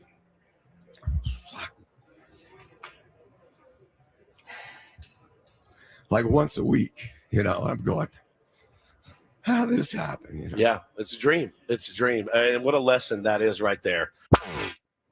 Amazing stuff from Tim Flannery from Fantasy Camp. We are done for the show. Pauline Woods will be back here today. Tomorrow, 6 to 10, I'll be back in the studios. But appreciate everyone here at the San Diego Padres for making me feel welcome again.